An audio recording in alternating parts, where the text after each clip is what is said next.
Like 120. Here he comes.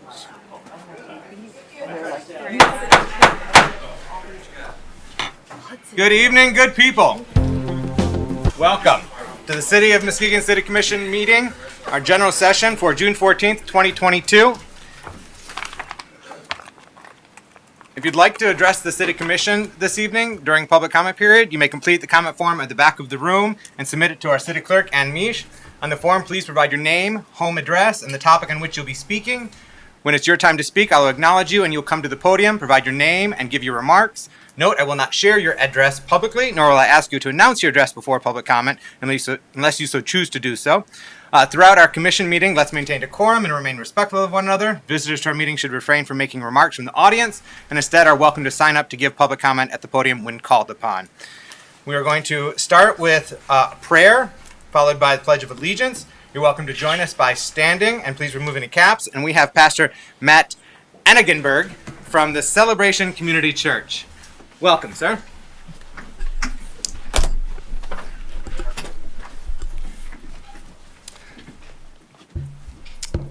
Let's pray then.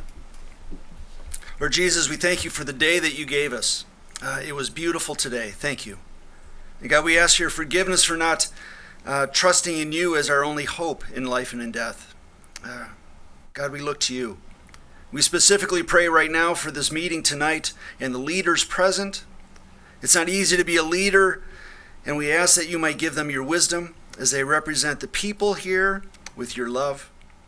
It's tough to be a leader because it's overwhelming, exhausting sometimes. Give them your strength as they don't grow weary in their leadership role. And God, would you give them your mercy and compassion to guide their steps, maybe a compass to show them how to live in your presence. So we ask that your will be done in this meeting as it already is in heaven.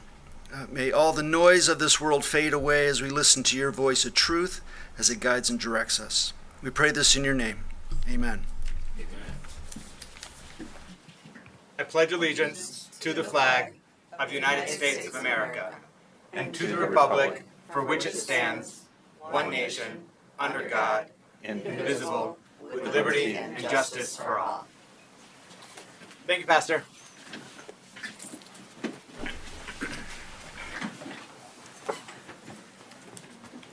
All right, before we get into public comment on agenda items, we are going to have, it's under honors and awards presentations, but essentially it's a resolution, and we are going to act on this, vote on it, and to say, thank you, legal counsel reminding me, we should start with roll call. Madam Clerk. Commissioner St. Clair. Here. Mayor Johnson. Here. Commissioner Ramsey. Here. Commissioner Hood. Absent. Vice Mayor German. Here. Commissioner Gorman. Here. Commissioner Emery. Here. Thank you, Madam Clerk. And would you mind pulling up the Juneteenth, or is you activated? Can you? No, you're not. Would you mind pulling up the Juneteenth Independence Day resolution on screen?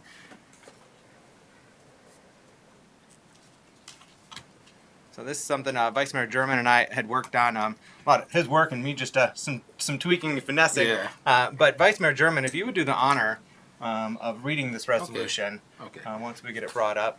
Okay. You have it before you right now? Yeah. Actually, I go out to the podium if that's all right. You can go to the podium. You can read from your seat, however you so wish to proceed. Okay. Is it okay? Okay. Thanks, Mayor Johnson. And I've gotten phone calls about this, and this resolution is what we're doing is acknowledging the actual day and year and a celebration that enslaved African Americans were freed. And this resolution symbolizes that, and it'll go into more detail because some of these things that you're going to hear, you didn't learn this in school. And it definitely was not taught in my time. So the resolution states, City of Muskegon honoring Juneteenth National Independence Day resolution. Whereas the United States of America formally recognized Juneteenth celebrated on June 19th as a federal holiday, with the signing of the Juneteenth National Independence Day Act on June 17, 2021, commemorating the emancipation of enslaved African Americans. And whereas the news of the end of slavery did not reach the frontier areas of the United States, in particular states of Texas and the other southwestern states, until months after the conclusion of the Civil War, more than 2.5 years after President Abraham Lincoln issued the Emancipation Proclamation on January 1st, 1863. And whereas on June 19th, 1865, Union soldiers led by Major General Gordon Granger arrived in Galveston, Texas, with news that the Civil War had ended and that more than 200,000 enslaved African Americans were finally freed. And whereas African Americans who have been enslaved in the Southwest celebrated June 19th, commonly known as Juneteenth Independence Day, as inspiration and encouragement for future generations, and whereas African Americans from the Southwest have continued the tradition of observing Juneteenth Independence Day for over 150 years.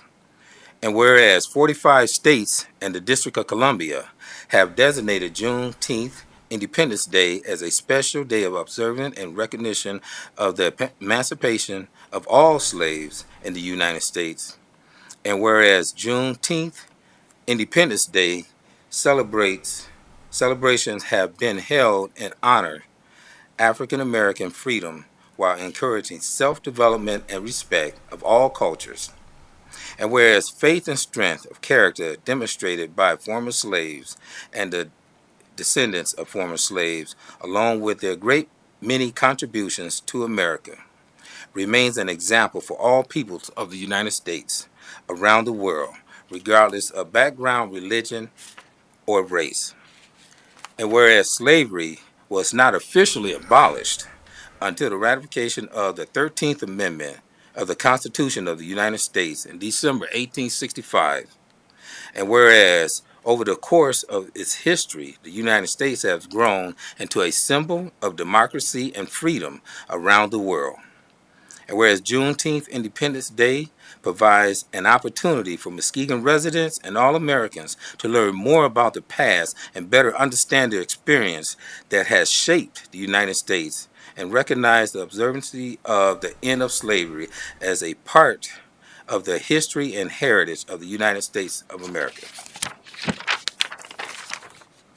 Now, therefore, it be resolved that the City Commission for the City of Muskegon respectfully honor and acknowledge the 19th day of June as Juneteenth National Independence Day.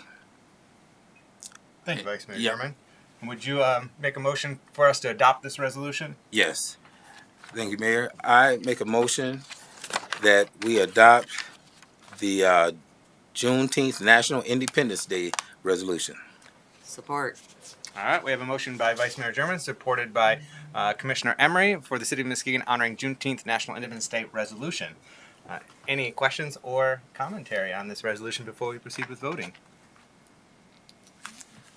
Commissioner I Emery? just love it. Thank you. Indeed. It's something that I think every freedom-loving American can get behind in celebrating the emancipation and the conclusion of the Civil War, and helping to ensure the enfranchisement of our constitutionally protected rights are shared by all Americans.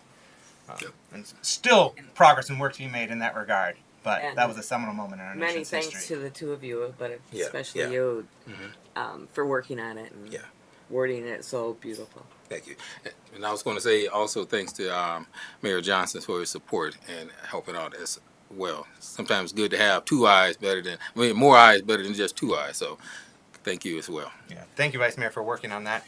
And just as a corollary to this resolution, as you may have noticed on the consent agenda, I asked the city clerk about the prospect of flying the Juneteenth flag for this Friday through Monday. And the reasoning for that is there are Juneteenth celebration events happening each of those days in our community and the greater Muskegon community. So a number of events are happening in Muskegon Heights at Moon Lake Park. And so I would encourage everyone to check that out and support and celebrate Juneteenth. And so that will be under consent for June 17th to June 20th of flying the Juneteenth flag. All right, let's go to roll call unless there's anything else from the commission. No? All right. Mayor Johnson, Yes. Commissioner Ramsey, Yes. Vice Mayor German, Yes. Commissioner Gorman, Yes. Commissioner Emery, Yes. Commissioner St. Clair. Yes. Motion passes. Thank you. Thank you.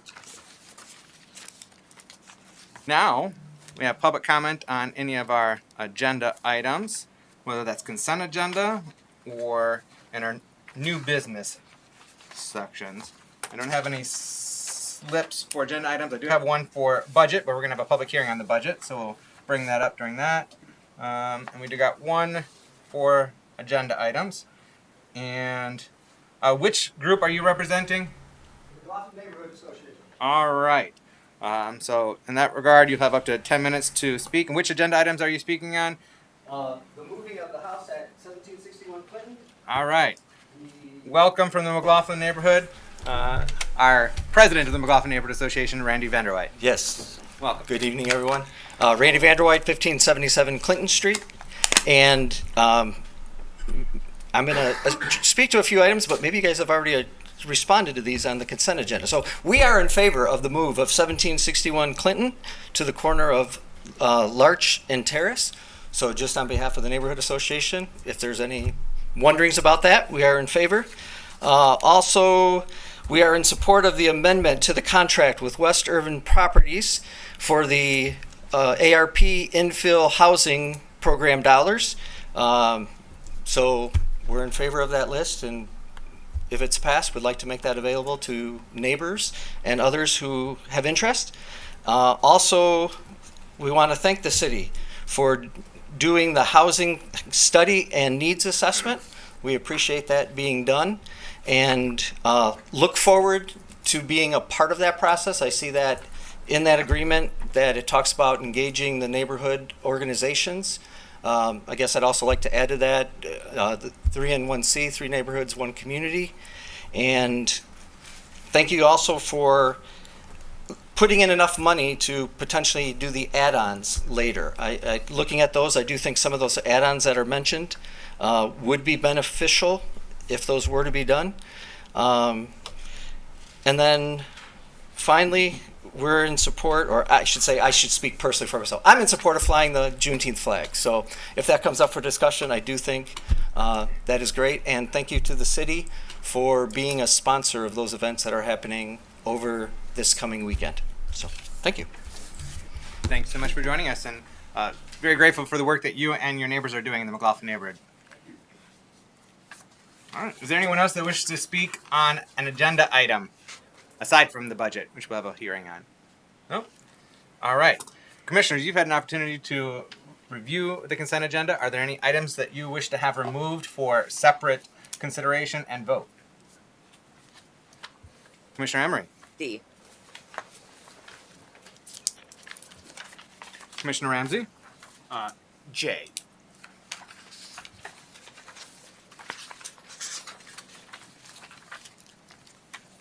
Okay. Are there any other items? No? And then we will proceed.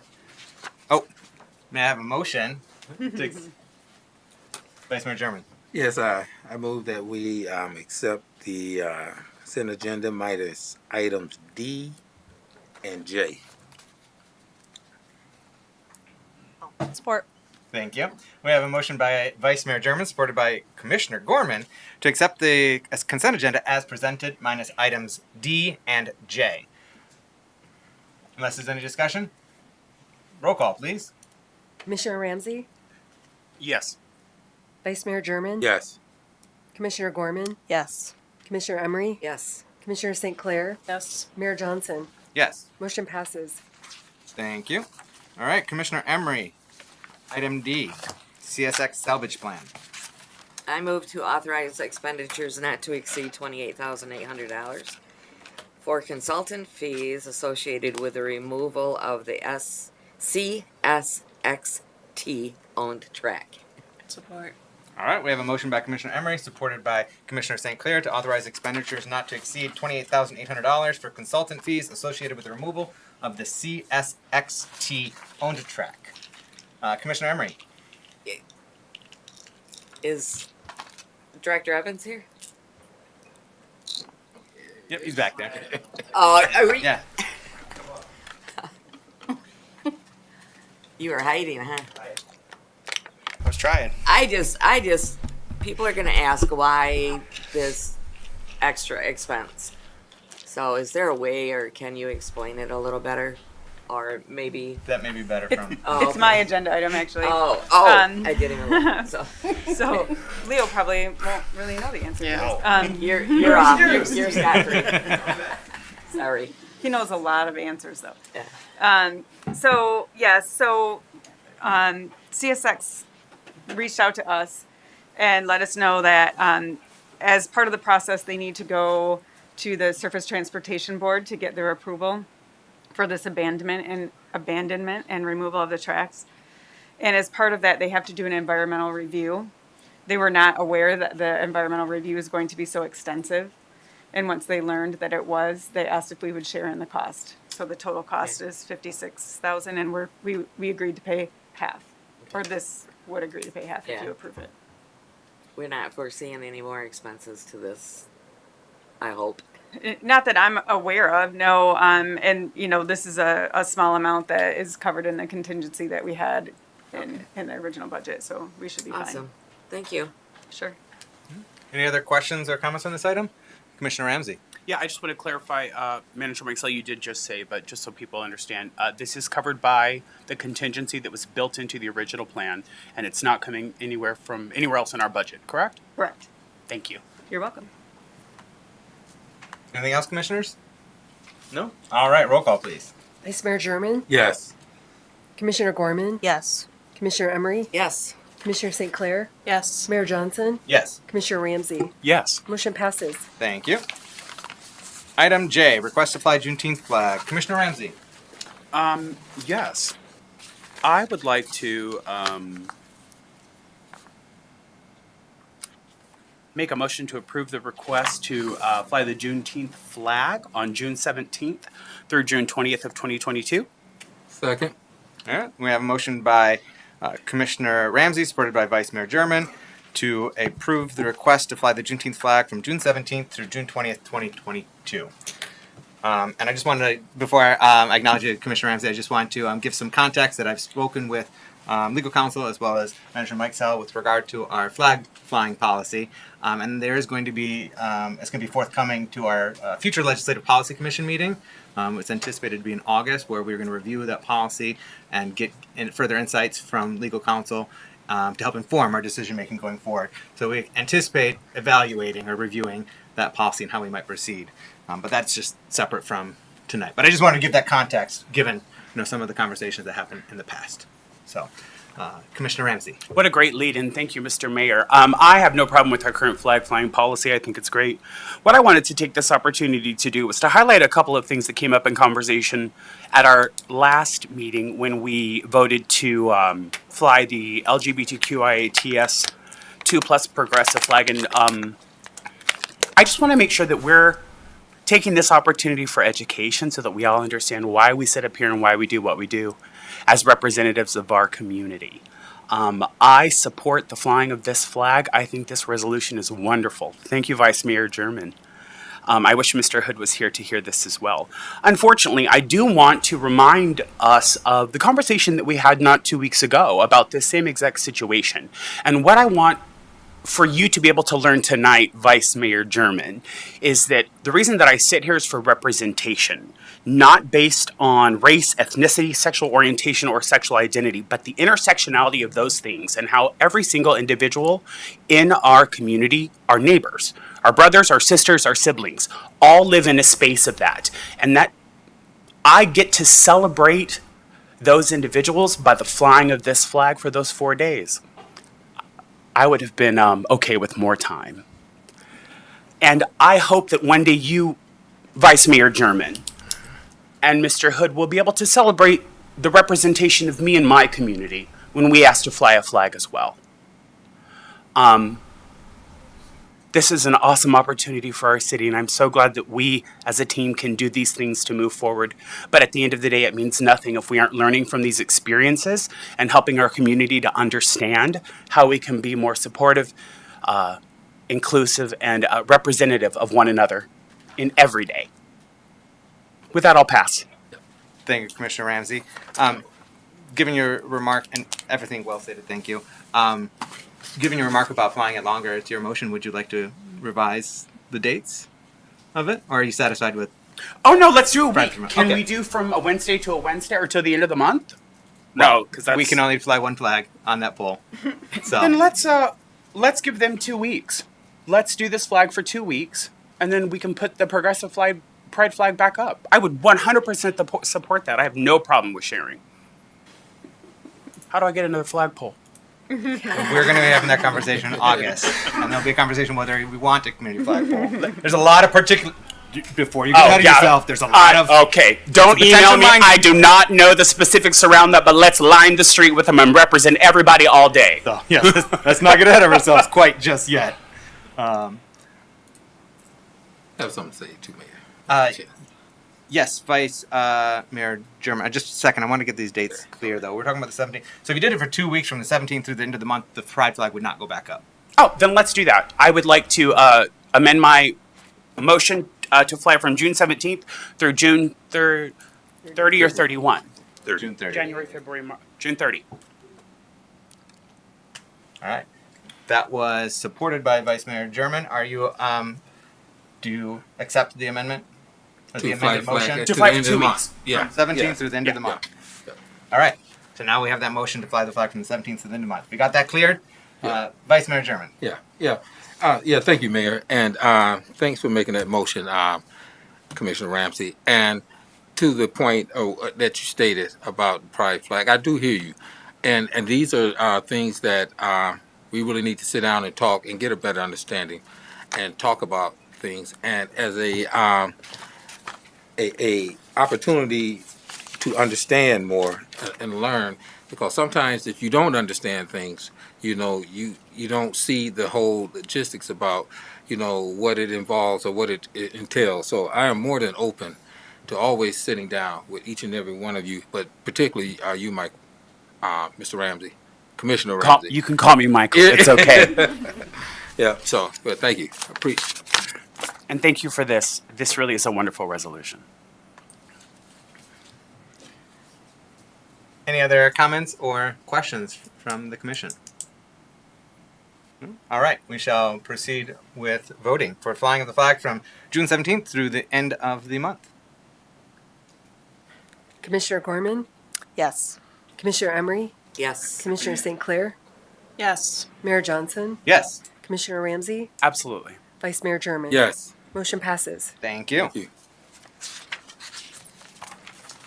Next up, we have a public hearing for the fiscal year 2022 to 2023 budget transmittal. Welcome, Finance Director. Good Ken evening. Grant? Good evening, everyone. Last night we had the work session to discuss some of the things. I don't even recall. We talked for about a couple hours. In front of you, I did create a package and I did update what you have requested last night, the position for the Parks Director. And I updated the resolution. If, in case you want to vote on it tonight, you don't have to, but I gave you the information and the resolution is available and the package is in front of you. And this is a time for us to do the presentation and let the public hear it and voice their concerns. So I'm going to turn it over to the city manager and let her do the presentation, and we could go from there. That's all I have. All right, thank you, Director Grant.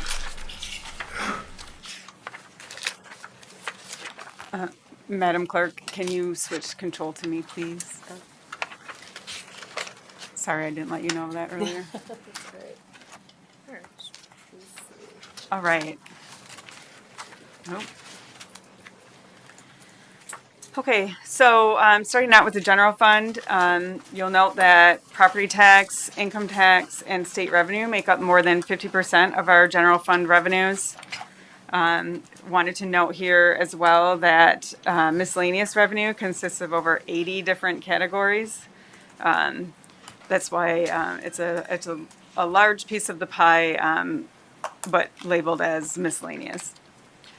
So also note that salaries and benefits comprise more than half of our expenditures. That's because we are a service agency, and service agencies are very heavy on staff. This slide shows some trends over the last 3 years in different categories of our revenue. You can see that we are seeing increases in certain categories, but overall revenue is remaining fairly static. Here we are showing some trends for our expenditures. Overall, expenditures are increasing.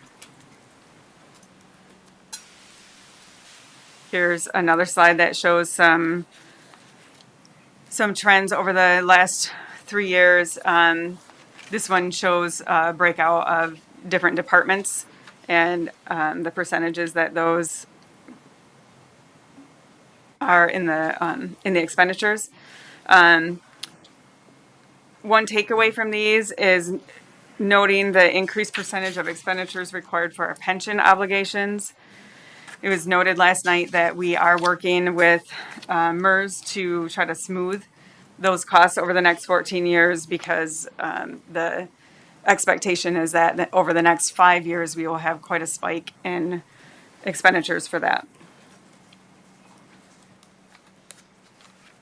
Some other things to note with this budget this year, we did transfer $650,000 in ARPA funds to cover our expenses even after we made cuts to the budget. Once we received requests from the various departments, we ended up reducing all of the expenses by 5% except for the salaries. We also delayed several capital projects and reduced the scope of others. As I mentioned, we're looking to do this smoothing process with MERS so that we can have a lesser hit to our budget. This budget does also include some better accounting for the beach parking revenue and the expenses required to collect that revenue and enforce. The budget includes 3 new firefighters and a communications position. And it does include some additional funding for our neighborhood beautification grants that will help fight blight in our neighborhoods. Looking at the street funds,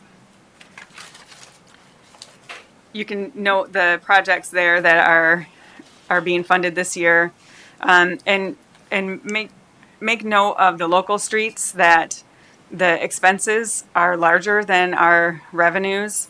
So this is just expenses to maintain the roadways. This doesn't include any capital projects to improve any of the roadways. So this is a structural problem that we need to address. We need to develop a long-term strategy for funding capital projects on our 115 miles of local streets. In the market and arena funds, a couple of things to note. The farmers market is receiving $50,000 in a general fund transfer. This is $25,000 less than last year, so we're making improvements at the farmers market. The arena fund is also becoming more balanced, and staff is working to find other ways to increase revenue. The capital projects at the arena are for ADA upgrades and rubber floor replacement. The Public Improvement Fund and the Marina Launch Ramps, things to note. There is an influx of funds for the Public Improvement Fund. The city is selling some of the homes that we have rehabbed to our Community Neighborhood Services Department so that they can be used for lower income families, so that there will be an influx of HUD funding into the Public Improvement Fund. Also note that the Convention Center naming rights revenue that is meant for a parks project in the future. The Marina Fund remains a challenge, especially now that we don't have our TDOC anymore. Revenues are negatively impacted because we don't have as many slips to rent. Staff is working to develop a long-term strategy for this fund as well. Also wanted to note that with the installation of the kiosks at the launch ramps, we are seeing an increase in revenue, and it certainly is reducing the staff time required to collect the cash at each ramp. On the utility funds, staff is proposing an $800,000 transfer from ARPA funds for the water fund. This is because we have a project, which you might have noted on the street fund page, on Houston that includes road reconstruction and water and sewer. We've already awarded that project. It's been bid and awarded. And then as we went through the budget process, we found that we didn't really have enough money to cover the expenses for the water replacement. Those utilities are 100 years old, so it doesn't make any sense to leave them in the ground at this point. So we've requested transfer of ARPA dollars to cover that. Other projects that are being undertaken in the water fund are on Sanford from Laketon to Apple, on Haddon in the Glenside neighborhood, on Thayer right near the back exit from the arena. There's some work being done at the Harvey Reservoir and some minor projects at the filtration plant. Sewer projects are again on Houston and Sanford, also on Haddon and Thayer. Lastly, in looking at the 5-year fiscal forecast, this is really a projection of a standard increase over the next 5 years. This slide shows a pretty significant fund balance growing. It's not likely that that will really happen. There are some initiatives that the commission and staff would like to move forward on, and as we get increased fund balance, those dollars will likely be spent on those initiatives. That's all I have. Thank you, Manager Mike Sell. You're welcome. Yes, Director Grant. Just want to let you know that this is available online for the public, and also a hard copy will be available in the clerk's office. So if the citizens want to see it before you pass it, just want to let you know it's available online and then available at the clerk's office. All right. Excellent. Thank you, Director Grant. Commissioner Ramsey. Yeah, I just have one. Thank you, Mr. Mayor. I have one quick question for the city manager, and I don't know how we missed it last night in our deep dive in this topic. You said that the farmers market, we are actually spending $25,000 less than last year, which sounds amazing. I just want to make sure that we're in the spirit of the conversation that we had last night about how we as a team understand that the farmers market provides an awesome service to our community that there's no place else that we could get or even pretend. I want to make sure that we're not looking at minimizing or sidestepping or letting go of any efforts that are currently going on there with this $25,000 reduction, because if we are, I would like to look at how we can mitigate that so that we're not losing any of those true services to our neighbors. Right. No, there isn't any plan to reduce services. The point I was trying to make is that the market is doing a better job of funding itself, and Go so team. we don't have to put as much general fund money into Wonderful, it. wonderful. Yeah. And thank you for sharing that with our neighbors. So Yep. that's an awesome win for us. It is. And it shows that the need and yet the vibrancy of our farmers market. So anytime that we can support that or the team that does the work there, we'd love to.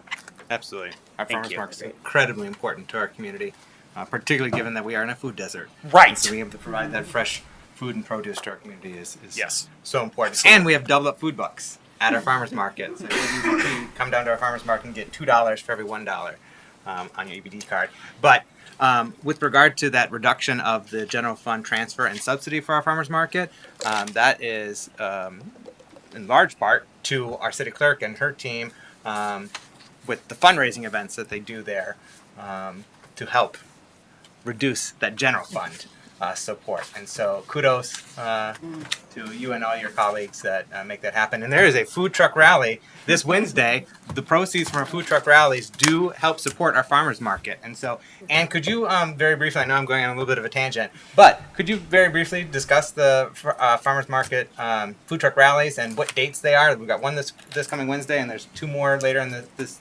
summer. I don't have the other 2 dates with me, but we do have one in July and one in August. We do have one tomorrow. It's from 5 p.m. until 8 p.m.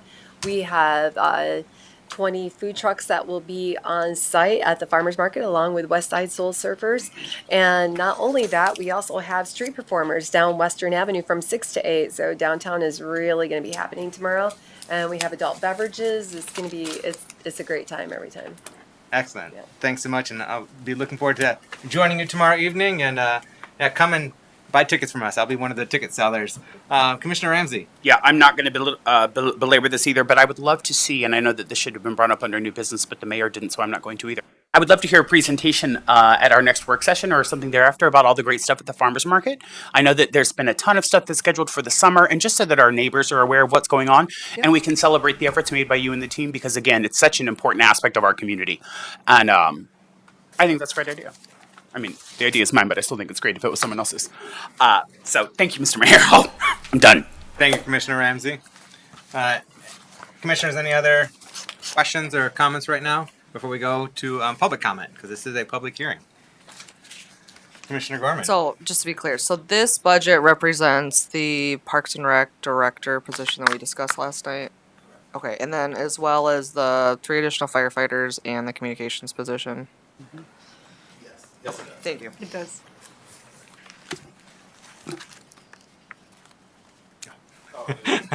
Any other questions for anyone else? Anyone else? I saw you going to the mic, so I was waiting. No, I just if any other questions from the commission before we turn it over to the public. Nope. I'm just very happy to see this budget updated since our conversation last night to reflect the revival of our Parks and Recreation Department, leading with the creation of that department head position to help shepherd the process for the build out of our Parks and Recreation Department. So thanks so much for that, Director Grant. And anybody from the public and our audience that wish to comment on this budget, we do have one person who had submitted a form. Let me see. Chuck Maude? Yes, you want to speak on our budget? Yeah. And looks like with regard to Parks and Rec specifically. Right on cue. Welcome. Thank you. Thanks for taking the time. I'm not as normally I'm a very prepared person, so I'm kind of winging this a little bit. So forgive me for that. But I know it's been budgeted in the last, 18 months to 2 years for the new facilities at Reese, Buckham Field, McGrath, etc., which I'm all in favor of, and I think that's a wonderful idea. I know I only have 3 minutes here, so I'll make it quick. I'm a big softball enthusiast. In fact, my dad started Softball World, so I've been a promoter of Parks and Recs my whole life, from Rick Scott to the present. My main concern tonight is I'm focusing on Buckham Field. I'm under the impression, and I've had a couple conversations with the new gentleman that took over for Milo. His name's Matt. His last name eludes me now, but in either case, I think what they're doing is great. But I just want to, if there's any misconception of how the fields are being used, it seems like we're all under the impression that no one uses those fields anymore. And you're right, because they tore out the west field, and they still have that little teeny field behind Buckham Field, behind Marquette School, if we all know where that's at, obviously. And the east field is still there, and there's been some, people aren't sure exactly what's going to happen with that field and when. I just want to emphasize that selfishly, as a guy who still plays senior softball, as a 62-year-old man, and travel ball with many residents from Muskegon who I can name, that west field still gets used quite a bit. Not just for us old fogey softball players, but like, for an example, approximately a month to 6 weeks out of the summer, there's the Special Olympics people go over there, and I forgot the lady's name now, but her and another lady pull up with probably 20 to 30 kids, and they play softball, and we've gone out there with them. And I know there's a couple local athletes in the area. I think ex-Big Reds who go over there and practice their route receiving in the fall. I was over there on Sunday. As a matter of fact, we were going to hit softballs. Was it Saturday or Sunday? And there was a family over there playing kickball with like a little birthday party and stuff going on. So I guess I just want to emphasize to you that I would hope that maybe we could, bypass taking that west field down if possible, because besides, the softball players, it still gets used quite a bit. And on a side note, we do, we're the kind of guys that, I personally don't drink or anything like that, but I know that some of our teammates will roll in there with Gatorade bottles and Powerade bottles. We're very responsible. We pick up for ourselves, we throw our trash away, and once or twice a month I get 2 or 3 guys to go out there after we hit softballs religiously. I mean, every Wednesday for the last 40 years I've been out there hitting softballs. I can tell you the names of some of the people in the neighborhood and all that stuff, but we take pride in cleaning up after ourselves, and lots of times kids and parents will come out. We ended up hitting at McGrath Park the other day, and some gentleman came out of his house, and he was elated that just to see that field being used. And so in either case, just I was just wanted you to be aware that that field just doesn't sit. I know you guys, the city of Muskegon cuts the grass, which is wonderful. It looks beautiful, and we take care of the batter's boxes and all the garbage around the area. And I really appreciate you taking the time, and thanks for listening. Thank you. Thank you for joining us and sharing your experiences and your perspective. Much appreciated. Is there anyone else in the audience that wishes to speak under public comment on our budget? No? All right. Commissioner Ramsey, did I see you over there wanting to add something to the conversation right now? Oh, from a second. I'm sorry. I was enthralled by this man's talk about playing baseball. And I was like, how many baseball fields? Anyway. Yeah. I was going to speak up Sheldon Park. We got right. great fields. Yeah. But what I wanted to have you take a minute to do, if you would, Mr. Mayor, or if council would like to, is to share the process of what our budget approval looks like, because there are so many different parts of it, and we talked at length for it last night, and I would love to share with our neighbors at home. We talked about it last night. We're talking about it again tonight, and then it will be on our agenda yet one more time. Mm-hmm. And so if we could just share what that process looks like with our neighbors tonight quickly and concisely, I would really appreciate that. Take, I guess, or you want Ken Grant? Mm-hmm. Yeah. Yeah, I guess it's better to have our finance director speak to the budget process and when we have to approve this. Yes. By state law, we have to adopt a budget by June 30th by state law for the next fiscal year. So what the process is, I, myself and all the department heads and the city manager get together and determine the revenues and the sources and along with the expenditures to come up with a balanced budget as much as we can. We present it to the commission and the citizens of the city. And like you said, we have a public hearing, and you guys get to vote on it, make changes to it. And then once we present it to you guys, vote on it, and we'll adopt it. So that's a real concise process of the budget. That's about it. Mm-hmm. And there's a presentation, which was last night. Presentation. We did a work session last night for the commissioners, and we did a public presentation tonight for the citizens. Tonight is the public hearing for everyone to hear and be able to come up and comment, and then we come up one more time. Yeah, we could vote on it tonight, but our conversation last night was we were going to wait to give the community more time to digest the.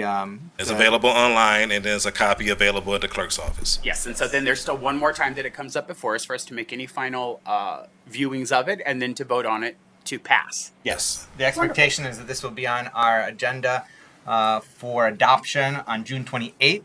And then, since it'll be an agenda item, the public will have another opportunity to give any comments at that time before we vote, and they're welcome to reach out to the commission or our staff beforehand with any questions or comments with regard to the budget.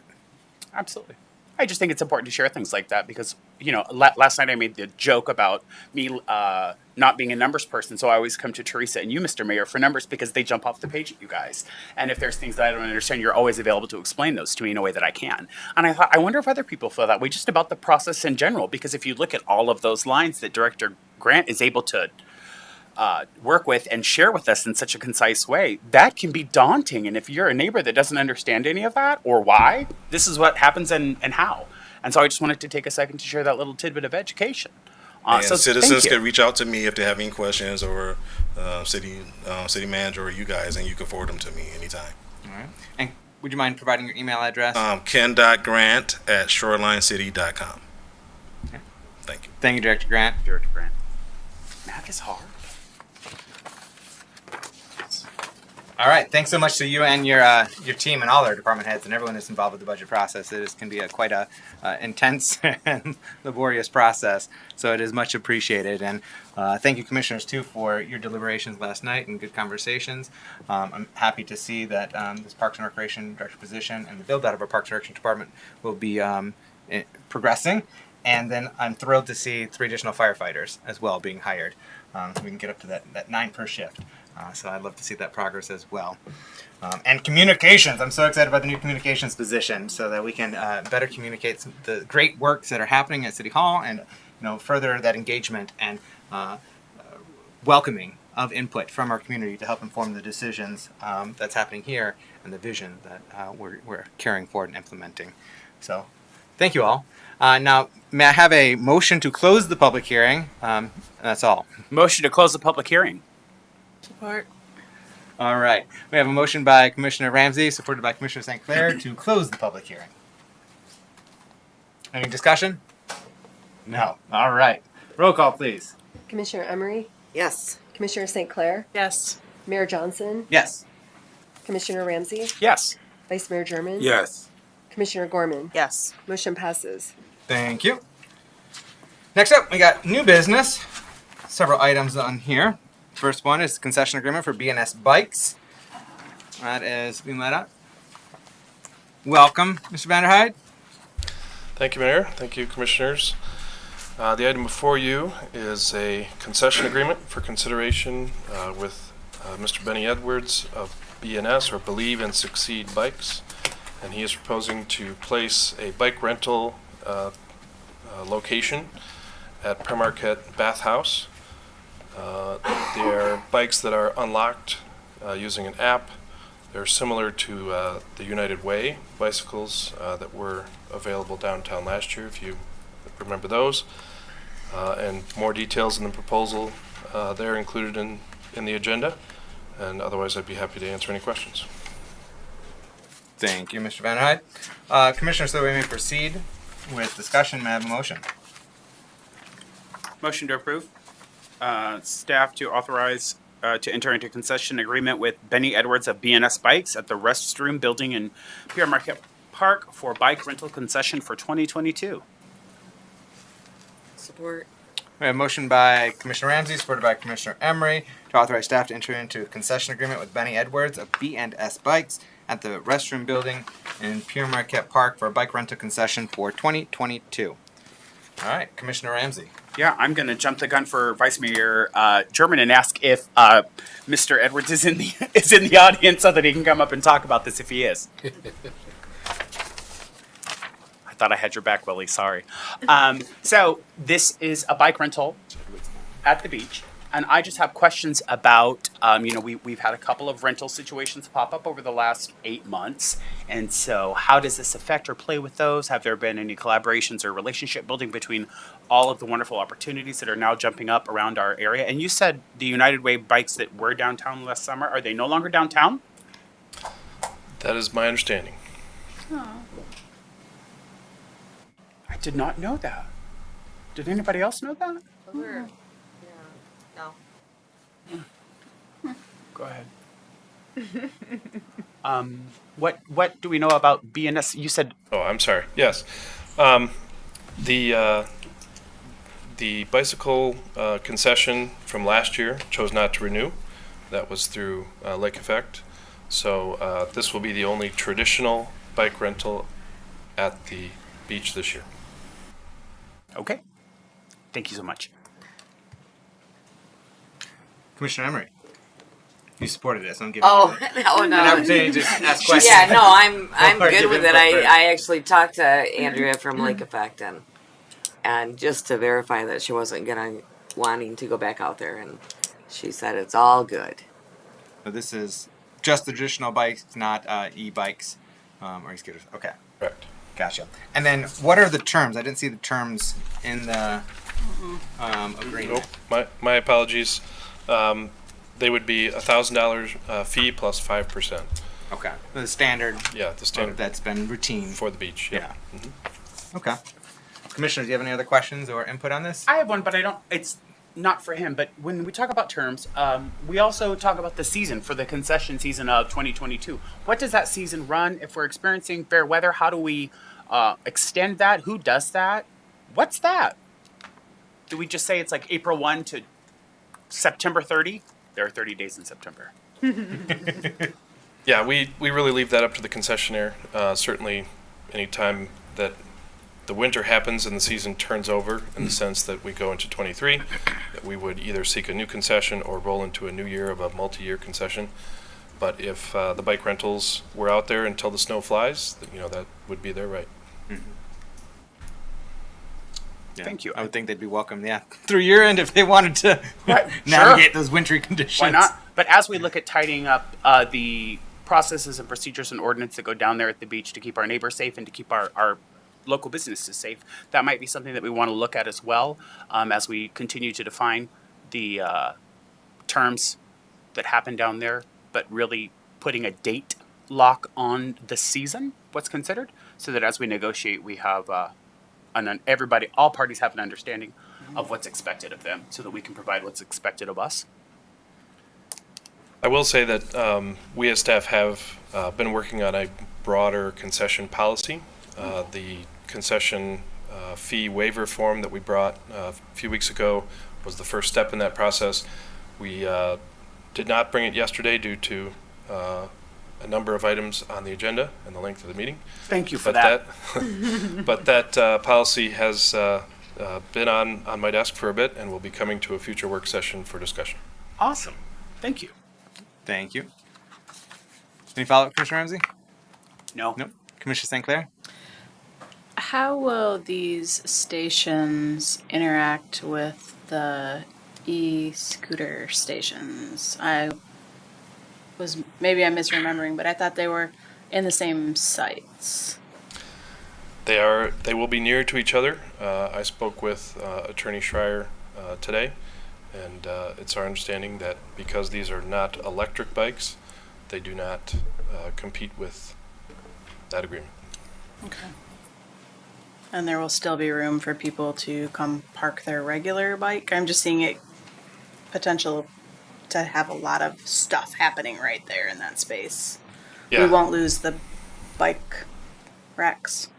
Nope, they'll be right next to the bike racks. The e-scooters are set out away from the building, or will be in a painted area on the pavement. Thank you. Do you happen to have, speaking of that, do you happen to have any updated outlook as to when those would be placed? I do not. I spoke with Dave Alexander yesterday, and he also did not have an update and was surprised they were not out on the street already. Okay. Yeah, I was just curious. I got an inquiry just this week as to when they're coming, when they're going to be out. So I just figured I'd inquire Because now. it's time, right? Now is the time. Now is the time. Commissioners, any other anything to ask or add?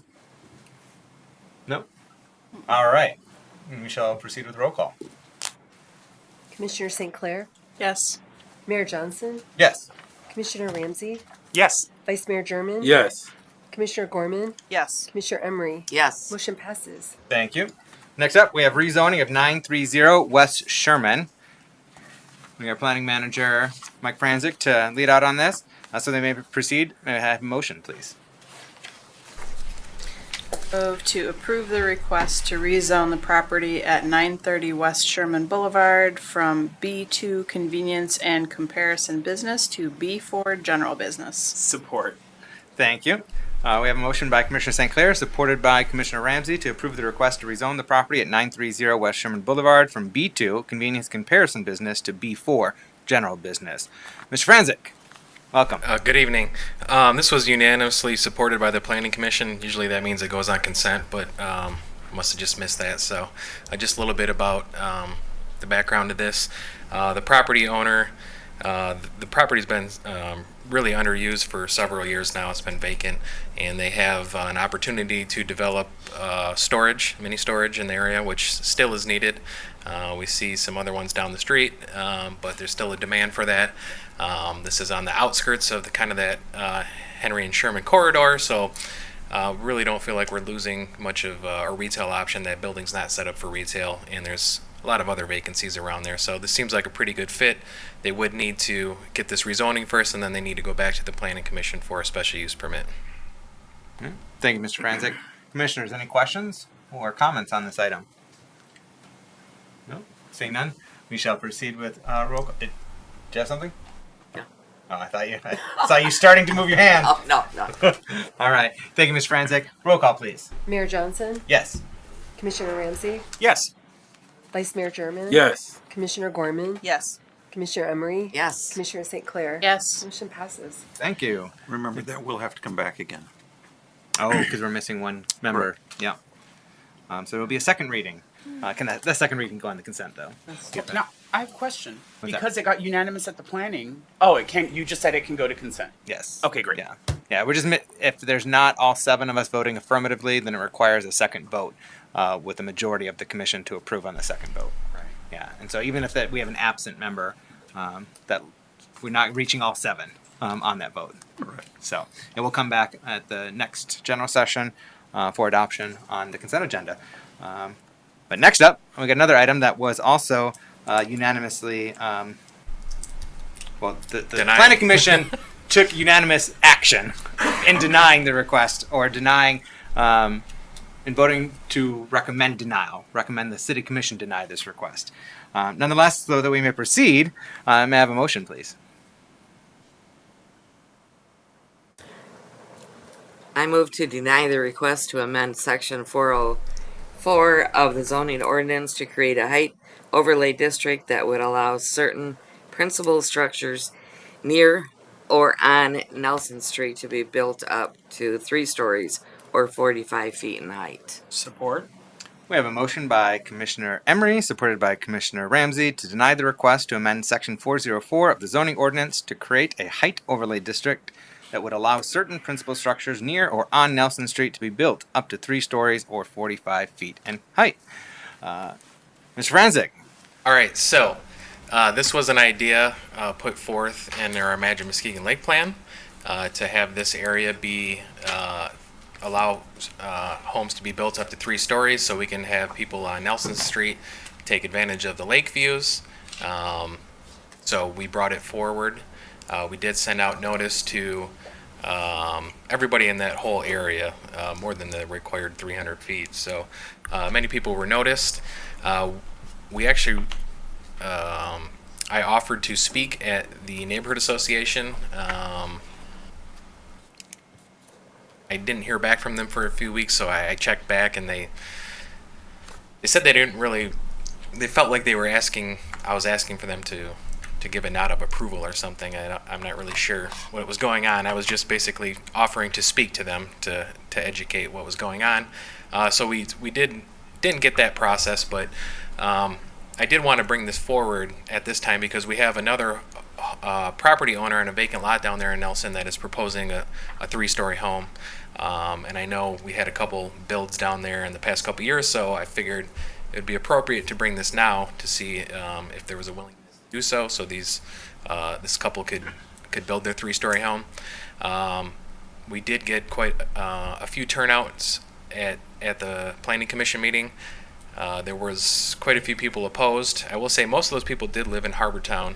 I'm not sure if they would exactly be affected looking backwards away from the lake, but I suppose a few views could be obstructed. One person did mention they'd rather look at trees up top rather than homes. So that was the general opposition to it. It got unanimously voted down. I would like to note, though, that there was some discussion on the Planning Commission board to whether or not these should be granted variances in particular cases. I would really recommend against that. If the Planning Commission knows that there's going to be continuous people asking permission for 3-story homes, they should either allow that or disallow that. Encouraging people to get a variance, so it's a one-off situation where people are, judged separately on their individual cases. Some people may be better public speakers and getting their points across. I don't think that would be the appropriate way. So, I'm fine if this gets denied. But there are other options too. I'm not sure if the commission would be interested in taking a slightly different approach and allowing towers to be built where it wouldn't be a full story. But you see that down, I think, Seaside, Florida is one of the most famous examples where people are allowed to go up just a portion of a tower to catch those lake views. So that's an option, would be less intrusive to the neighbors. Or we could keep it at 2 stories. We did increase it in the Lakeside Business District area. That was also a recommendation from the plan to do a height overlay district in that area, and we did accomplish that with our form-based code implementation. Certain parcels along Lakeshore Drive are allowed to go 3 stories. We have not seen anybody do that yet, though. Thank you, Mr. Franzik. Commissioners? Go ahead, Mike. Commissioner Ramsey. Thank you, Mr. Franzik, for talking about this and really sort of enlightening us. I want to also thank you for reaching out to the neighbors in that area so that they felt that they were engaged and at least alerted to the process. So we said that we weren't able to make the neighborhood association meeting happen. How many neighbors showed up to the planning meeting where this was discussed?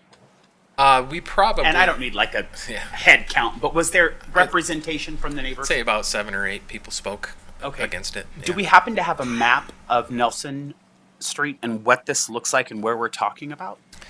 Yes, if we could pull up the map.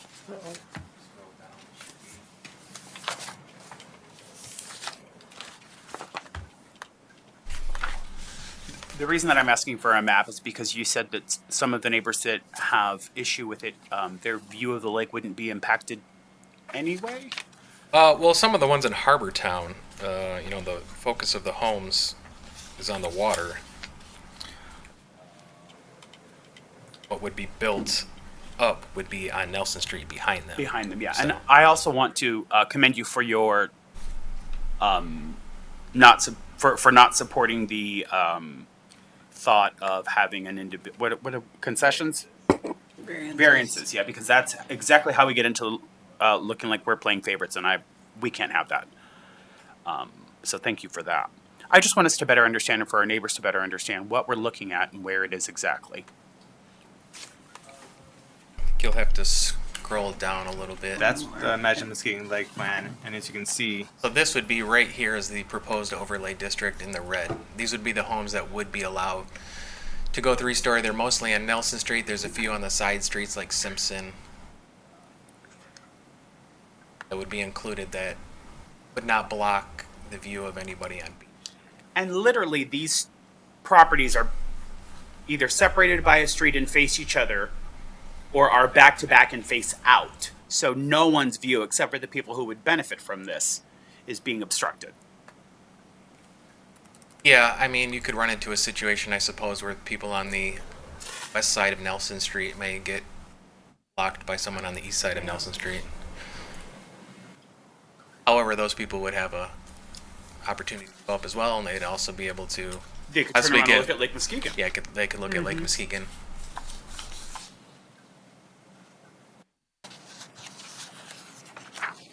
Any additional questions, Commissioner Ramsey, before I go on to Commissioner Emery right now? No, I'm going to let her go because this is her ward and I want to hear what she has to say. Okay. Before we do that, Commissioner Emery, I just want to interject with regard to the question about like how many people spoke at the Planning Commission meeting. There were about 8 to 10 who had spoken in opposition. Caveat, though, the Planning Commission chair emphasizes if you don't have something unique to say, don't get up and speak.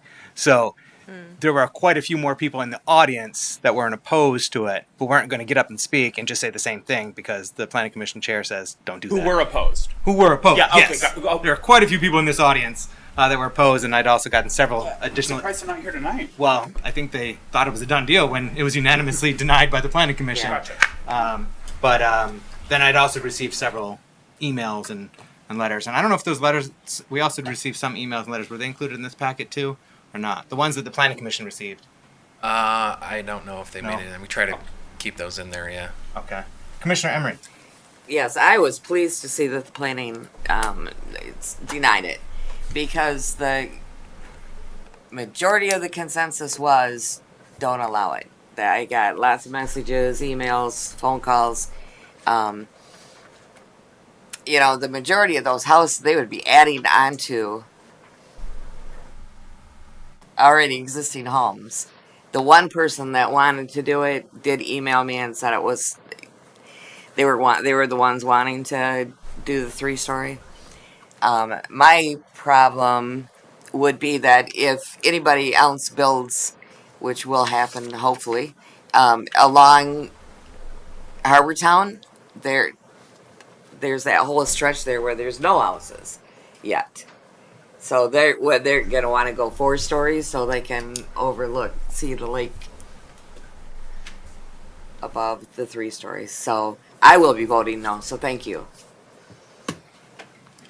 Thank you, Commissioner Emery.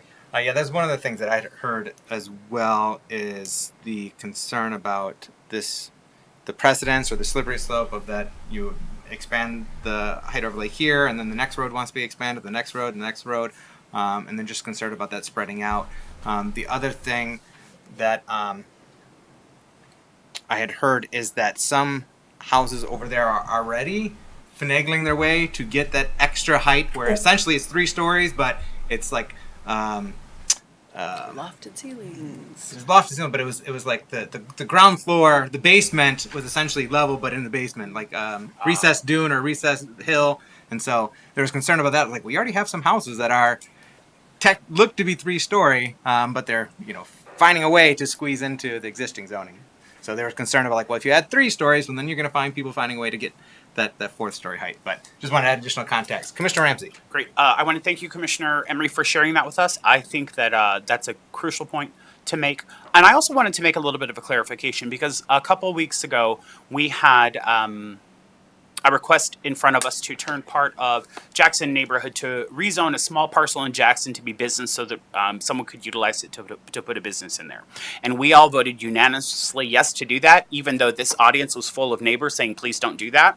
Because not that we live in a my house, my rules situation, but sometimes it's harder to see the big picture when it's happening in your own yard.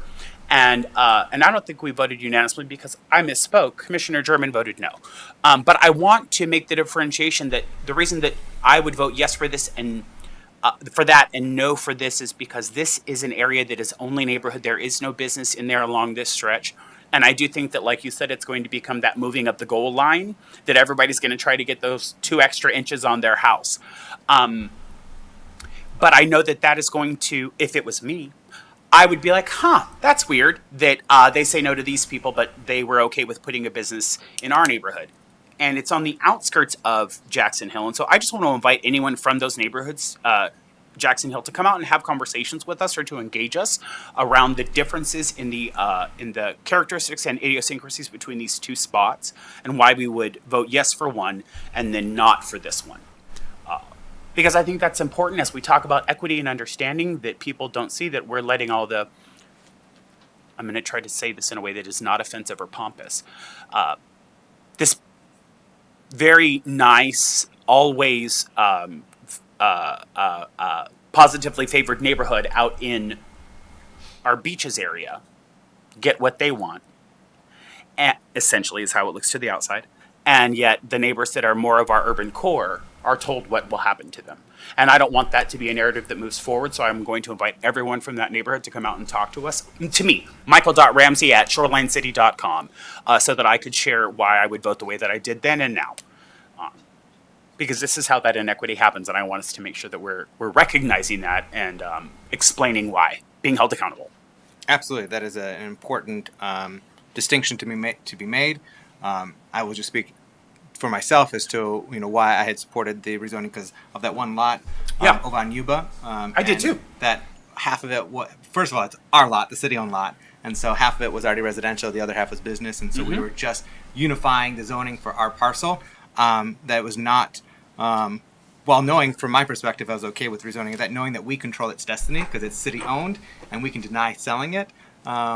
and we can also put deed restrictions on what can be placed there, given community concerns, because I too take those neighborhoods' concerns to heart. And I've attended the Jackson Hole Neighborhood Association meeting every month this year, save for this month, or last month. We haven't met yet this month, save for last month. And I had invited the property owner or the interested party who wanted to build a business to come to the Jackson Hole Neighborhood Association, meet with them, hear their concerns, and take that to heart. But you're absolutely right. Equity is fundamentally important. And for again, this it's just for community. people who don't understand that process to be able to say, hey, I don't get it, explain it to me. Commissioner St. Clair. I have a point of clarification that I would like to request. If we vote yes, you're voting to deny it. So we do not want to vote no if we don't want this to happen. Thank you. Correct? Right, yeah. Did that? Okay. I'm like, wait. Oh. Yeah. That's how. We have all asked that question.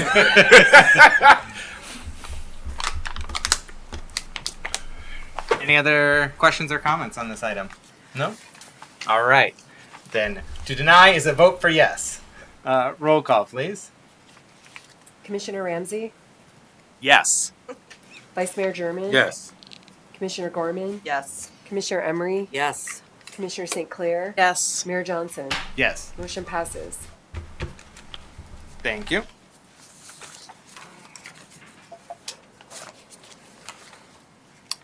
Next up, item D, West Urban ARP Agreement Amendment.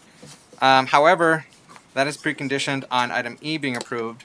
So shall we proceed with item E first then? Just to be safe? Okay. Or jointly.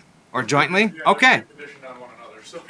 So we can accept a joint motion for both items if a member of the commission so wishes to choose to do so. I would like to motion. Do I need to motion to combine them, John, or do I just read them out both? Read them both. Okay, great. I would like to motion to approve the amendments to the West Urban ARP agreement by increasing the infill housing allocation by $1.15 million, including the lot list exhibit as presented, and authorize the mayor and clerk to sign, and to approve the amendments to the West Urban pilot agreement as presented and authorize the mayor and city clerk to sign. Support. Thank you. I have a motion by Commissioner Ramsey, supported by Commissioner Gorman, to approve the amendments to the West Urban ARP agreement by increasing the infill housing allocation by $1.15 million, including the lot list exhibit as presented, and authorize the mayor and clerk to sign, as well as to approve the amendments to the West Urban pilot agreement as presented, and authorize the mayor and clerk to sign. All right, Director Ekholm, welcome. Well stated. Good evening.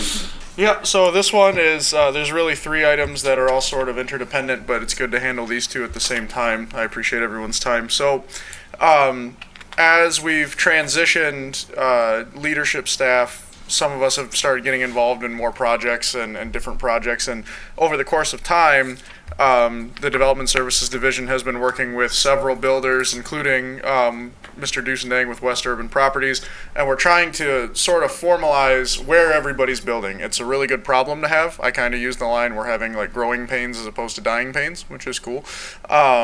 But you know, what we found was there was some discrepancies as to who wanted what lot, and you know, who had what under contract or not under contract. So over the course of time, we had a few things happen. One, we initially had 4 builders signed up for our ARP infill housing program. 2 of those 4 builders have backed out for different reasons, and that left, of the total $5 million allocated for infill housing from those ARP funds by the commission, it left $1.15 million available and kind of sitting out in space. In the meantime, we started running into some issues on the pilot side with West Urban Properties, because we noticed that, the builder actually brought a concern to staff that there were not enough lots available that were buildable with clear title that were included in the agreement to actually finish out the agreement. And that happened simultaneously as we discovered that as staff member, had been working for several months, well into last year, with builders on the east side, including Mr. James Williams and then Mr. Lawrence Baker of Artistic Builders, to build some homes in Marquette on some lots that were actually featured in the exhibit for the pilot program after its second amendment. So what we decided to do is just come together and figure out how we could all work together to get everybody building where they want to be building, to make sure that everyone's well supported by the city and that we're seeing a lot of infill housing at multiple price points to create attainable housing and affordable housing. So what we've come up with is that there were approximately 9 lots that were desired by Mr. Baker and Mr. Williams. The lots for Mr. Williams actually came before you at a previous meeting. You agreed to sell those to him contingent on these items passing, so they're before you tonight. And then the item after this are the lots that are desired by Mr. Baker to get them started on the lots they'd like to do. And they are strictly looking to acquire those lots and build houses on them for them to sell on their own. So the city involvement will end at selling the lots and then offering rebates for the site conditions being built. So we're working with them on that. It's a little bit more in depth with the West Urban side of things. So what we'd like to do on the ARP side is allocate those dollars for owner-occupied construction of homes, those $1.15 million, to the ARP agreement that West Urban already has with us. So that's the amendment that you have before you. And then on the pilot side, removing the lots that are listed on the item that are desired by Mr. Williams and Mr. Baker, and then adding some lots in Campbell Field, and then one on 5th Street to compensate for a lot that was in the exhibit that didn't exist, to make sure that we actually have enough lots to complete all the associated agreements and keep everybody building where they want to be building. So that's a really short explanation to a pretty complicated item. Thank you, Director Ekholm. Commissioners, do you have any questions or comments? Vice Mayor German. Yes, I do have a comment. Thank you, Mayor. I'd like to say excellent job, Mr. Ekholm. We've sat down and had these discussions, and it's good that we are diversifying our level of work when it comes to contractors in the city of Muskegon. It shows that we're inclusive, not only equitable, but having access to equity to level somewhat the playing field. We still have a ways to go, but the initiative that you've taken is greatly appreciated. Also to Mr. Duzending, he's been partnering with the city for quite some time, and Mr. Baker and Mr. Williams, as well as builders in the communities for several years. And I think sitting at the table and working out a plan strategically has given each and every builder the opportunity to go ahead and move forward on their projects and stuff like that. So I want to thank you. And then I'd like for them to come up too also, if they don't mind, you know. Yeah, it's Mr. Dusendang's item, and then Mr. Baker has an item coming up after, for sure. Yep. And I will say, before he comes up, Mr. Dusendang was very amenable and good to work with in this process. I mean, technically, he had these lots under a commission-approved contract. He had no obligation to give them up, and had concerns about even having enough lots to fulfill his pilot in the first place. Because as we worked through that exhibit, we found lots that were owned by the state of Michigan, not the city. We found lots that didn't have clear title. We found lots in a couple of cases that already had houses on them. So. There were complications, but and I'd like to commend my staff, specifically the planning staff, for assisting me in coming up with lots that are buildable, and we're clearing title. We're quieting title 25 lots at a time right now with the courts through our city attorney's office, which we appreciate. So things are moving a lot smoother, and I think we're going to be just fine, and I appreciate your recognition of that. Thank you. Thank you, Director Ekholm. Commissioner Ramsey. Yes, I want to tag along with the Vice Mayor and congratulate you guys on the great work that you are doing every single day to address the housing crisis that is happening in our community. I run through a lot of our neighborhoods several times a week, and I've got to see some of these houses that are going up in these individual infill spots. And I know that we as neighbors were all a little bit hesitant. I don't want to use the word scared, but hesitant of this project happening because we didn't know what they would look like. And they're quite nice. And they look like they're a part of our neighborhood, and it really shows a robust response to the housing crisis. I will go on to say that until we are at the opportunity to begin to build multi-units on some of those larger parcels, that I don't think we're ever going to be able to build enough housing in our city or county to address the housing crisis that we're currently experiencing. So I would like to encourage staff to maybe do a tour of the houses that are being built in progress, and just to come to a work session and update the bench with what's going on, what it looks like, so that we can share that with our neighbors, because we all know that there was a lot of discussion around this and the hesitations around if they would look like a part of what we were doing. And anything that we can do to help our neighbors better understand what it would look like would probably help us on the road to some smaller multi-units that would house more people at a more affordable price point within our community, which we know is necessary across our community, not just in specific neighborhoods. So thank you for all of that. And if it would please the rest of the bench, I'd love to see an update on some of these built properties that aren't just the ones on Webster and Western. Thank you, Mr. Ramsey. Director Ekholm. Yeah, thank you for that. To that point, regarding potential, multifamily or multiplex units, my staff either has already or will be reaching out to the leadership at 3N1C to get an update on the study, the independent study that group has commissioned through Northeastern University, to determine, what that study kind of bore out, so we can start to work with them to determine, if it's not form-based code as we've recommended, what exactly is going to allow some missing middle housing in these neighborhoods that the neighbors can be comfortable with. And so we plan to continue that conversation, because we agree, and I think the study that you guys approved this evening will bear out that we have a really high absorption rate that we're probably not hitting. So Thank you. Any other questions or comments from the commission? No? All right, we did have a request to hear from Mr. Dusendang. If you'd come up to the podium and... Mayor, good evening, Commissioners. evening. Thank you for allowing me to speak, and I'd love to answer any questions that you have. All right. Vice Mayor German. Yeah. How you doing, Mr. Dusending? And glad that we can come to some type of agreement there to, keep, you working and work that you're doing in the community. And I'm seeing more and more houses go up. I ride down the street one week and, the ground's broken, and then, the foundation, then a house, so definitely doing a good job there. Looking at the agreement, just want to know, does that actually satisfy you and what the city has obligated to do in an agreement with the city and your business?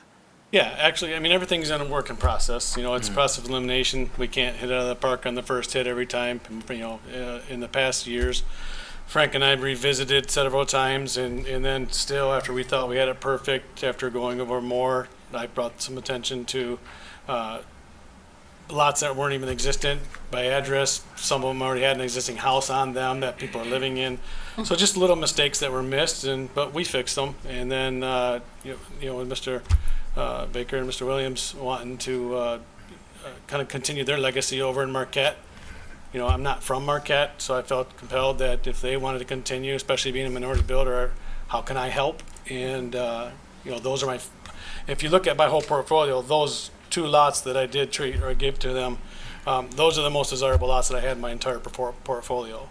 But the portfolio is acting and performing better than any of us expected.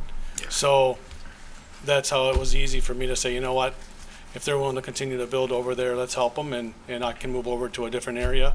And I didn't even have anything in Campbell. I didn't know anything even existed in Campbell, and I don't know anything about Campbell, but I'm going and trust with the opinions of Jake that it's a good area, and it's pretty much a good even trade. So, whatever I can do to help it out, that's just 8 more houses that we get to add to my whole program. We get 8 more houses to add to it now with 2 other builders that are willing to still put in the effort for the community. So we'll make it work, and then we're going to find more mistakes, I'm sure, and when we do, we just fix them. Yeah. Well, it's good that you all can work together. Yeah, absolutely. And, you're in it for the same cause, and not only to help the city with this project, but also hopefully you can make profits also. I'm quite sure you're not just building for a hobby, me, maybe, but not you guys. But, okay. Well, yeah, it's on a smaller scale. There always has to be property, keep the doors open, and I've got, employees and overhead that I got to take care of. But we're definitely not hitting the profit margins that we would normally hit in different cities, but that's not why we're here. We're here to help out this city to get back where it was. And we're doing our part, and we're trying, like you said, if you drive down a neighborhood, you might not see anything there, but next week we'll have a foundation and a house going up, hopefully. if my staff is doing what's expected of them, which they are, they're doing a fantastic job keeping foundations in front of us. So we're just going to keep continuing, and hopefully we can fulfill all the contracts within the timely manner that we all expected to. All right, thank you. All right. Commissioner Emery. So welcome to Camp Belfield neighborhood. You have 8 lots in Camp Belfield? I think that's a total. Yeah, I think there's one of them we can split. So I think there is 7 or 8 lots in there. I'm not 100% positive until I actually go to staff to see if we can split them. Okay. Are these going to be single family? Are you selling them or renting them? Same thing. In the pilot program, we start them all for rent. In the Camp Bell, we've always pushed to do the single family, especially kind of in the inner core, moving our way back out. And I wanted to answer Commissioner Ramsey's questions about the multifamily. I was going to get to that too. So in Camp Bell, I had a great conversation with Mr. Benedict this afternoon, and he's doing the duplexes over there. And I noticed there's a lot of other apartments around that area over there. So I kind of started just thinking, when I had some free moment today in the office, kind of thinking a little bit about maybe we should start seeing if there's a way we could try to mimic rather than reinvent and kind of keep some duplexes in that area. We can't do multifamily because it's not the form-based code, but duplexes we can. And there might be 1, maybe 2 lots that might allow that. And I'm not saying we're going to go that route, but we're definitely going to look into it and see if it's feasible to continue on maybe doing a few duplexes over in that area. Okay, thank you. Welcome. Commissioners, any other questions or comments at this time? All right. Well, thank you, Mr. Dusenbank. I just wanted to finish answering for Mr. Ramsey, though. On the multifamily, we do have form-based code over in Nelson. And I specifically kept single-family housing the closer to the city to get families in there closer. And you and I had several conversations now about affordable, which is going to be in one of the next upcoming planning sessions, about the square footages to get us there. But in the meantime, I kind of saved, if you notice our building pattern, we're kind of taking street by street going out, and we're Mason Street now, and we're Washington Street, and we're continuing on. But now that area there, if we can find some bigger lots, I think we can try to fit some duplexes back there, which will give us some smaller, but we're going to need to get the square footages down in order to get them to the affordability that you were and I had spoken about in previous conversations. But now would be the time to go that direction, because I'm running out of lots in Nelson. And with the ARP, they've completely taken over all of McLaughlin. So if we're going to utilize the form-based code, we're going to need to lower the square footage, and it will benefit every builder, not just what we're talking about in our pilot program, but that will also encourage other builders to say, there is profit left over a little bit at the end of the day. But we can start that possibly, in Nelson neighborhood, because that is the only neighborhood we have form-based code as of right now. Right. Thank you, Dave. I for will sharing work that. towards that, and I can talk to you more about that privately if you need to as well, just to kind of see. I think that anything that you can share with our staff is great. I know that when we say form-based code, it shakes people to their core, but and when we talk about multi-unit, it also does the same. But I think that duplexes is a great place for us to start, especially within our inner urban core. And anything that you can do to work with staff, I would fully support. I think that as we begin to show our neighbors what multifamilies such as duplexes look like, and that hesitation lessens because it's not the building of projects or the erection of huge homes that have multi cars and things clogging up the street and the alleys that we know need infrastructure addressed. But again, it's just that, this is not as bad as we thought it was going to be.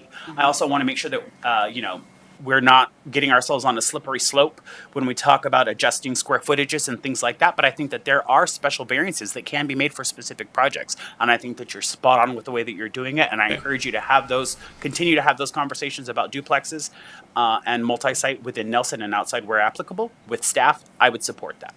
And I'm on the phone literally with staff every day. I talk to Jake, I don't talk doubt to Mike that. and Jamie literally 5 times a day sometimes. They're doing a fantastic job catering to whatever we're trying to get accomplished. They've been a major help of allowing us to get where we are so far. So thank you for staff. Excellent. Any other questions? And thank you, Mr. Dusendang, for your ongoing partnership with the City of Muskegon, helping us build out our housing stock. As we know, there's not enough housing, and we are very much in a housing deficit that's causing problems for our residents, as well as to welcome new residents. And so we appreciate your ongoing partnership, as well as your flexibility and willing to accommodate with these amendments and these agreements so that we can help other builders in our community as well, so that we have a net increase in the number of houses that are being built based upon these adjustments that are happening to these agreements. So appreciate Well, the your feeling is collaboration. mutual, and it's my pleasure to be a part of it. Thank you. Take care. You as well. Jeff and Dan? Do you have anything to add, Director Ekholm? I don't believe so. I think that summed it up fairly well. All right. Commissioners, any final questions or comments? All right, then we shall proceed with roll call. Commissioner Ramsey? Yes. Vice Mayor German? Yes. Commissioner Gorman? Yes. Commissioner Emery? Yes. Commissioner St. Clair? Yes. Mayor Johnson? Yes. Motion passes. Thank you. Don't go anywhere. Just hanging out. Next up, we have the sale of 1375 James, 1284 James, 1057 Leonard, 1067 Leonard, and 1077 Leonard, and 1087 Leonard. Commissioners, so that we may proceed, and we have a motion. So move. I'm looking for my paper. I didn't write that motion. Just I like that. The motion actually is to authorize the code coordinator to work with the developer and complete the sale of the vacant lots to build 6 single-family homes on the city-owned buildable lots as described, and to have the mayor and clerk sign the purchase agreement and deed. Now you may say something. Support. All right. We have a motion by Vice Mayor German, supported by Commissioner Ramsey, to do what I just said. There you go. Director Ekholm. I'll talk to my staff about shorter motions. Yeah, so this has been a good experience. I've been working with Mr. Baker for several months now, and got the opportunity to see his recently finished house in the Marquette neighborhood. And you know, most of these lots were in that pilot program, with the exclusion of some of the ones on James Street. And so we started with Leonard and realized like there were some other opportunities there as well. After I had a nice meeting driving around with Mr. Williams and Mr. Leonard, trying to understand the lay of the land in those neighborhoods. You know, they know it better than I ever will. Both of them have been building there for decades. So I'm excited about this. I think it's a start. I think there's some other properties that Mr. Baker and Mr. Williams have interest in as well. Some are land bank, some are ours, but have some title issues. And so I think we'll continue to work with them. But between the Meeking lots and I think these ones on James and these ones on Leonard, I think that should be enough to get things well underway. And I also wanted to take the opportunity to introduce both gentlemen tonight, just so that you guys know who we're working with, because even individually, but put between them, they're going to be throwing up quite a few houses over the next couple of years. With that, I'd welcome them up here if they're excellent. brave Yes, enough. welcome, gentlemen. Come to the podium and provide your name.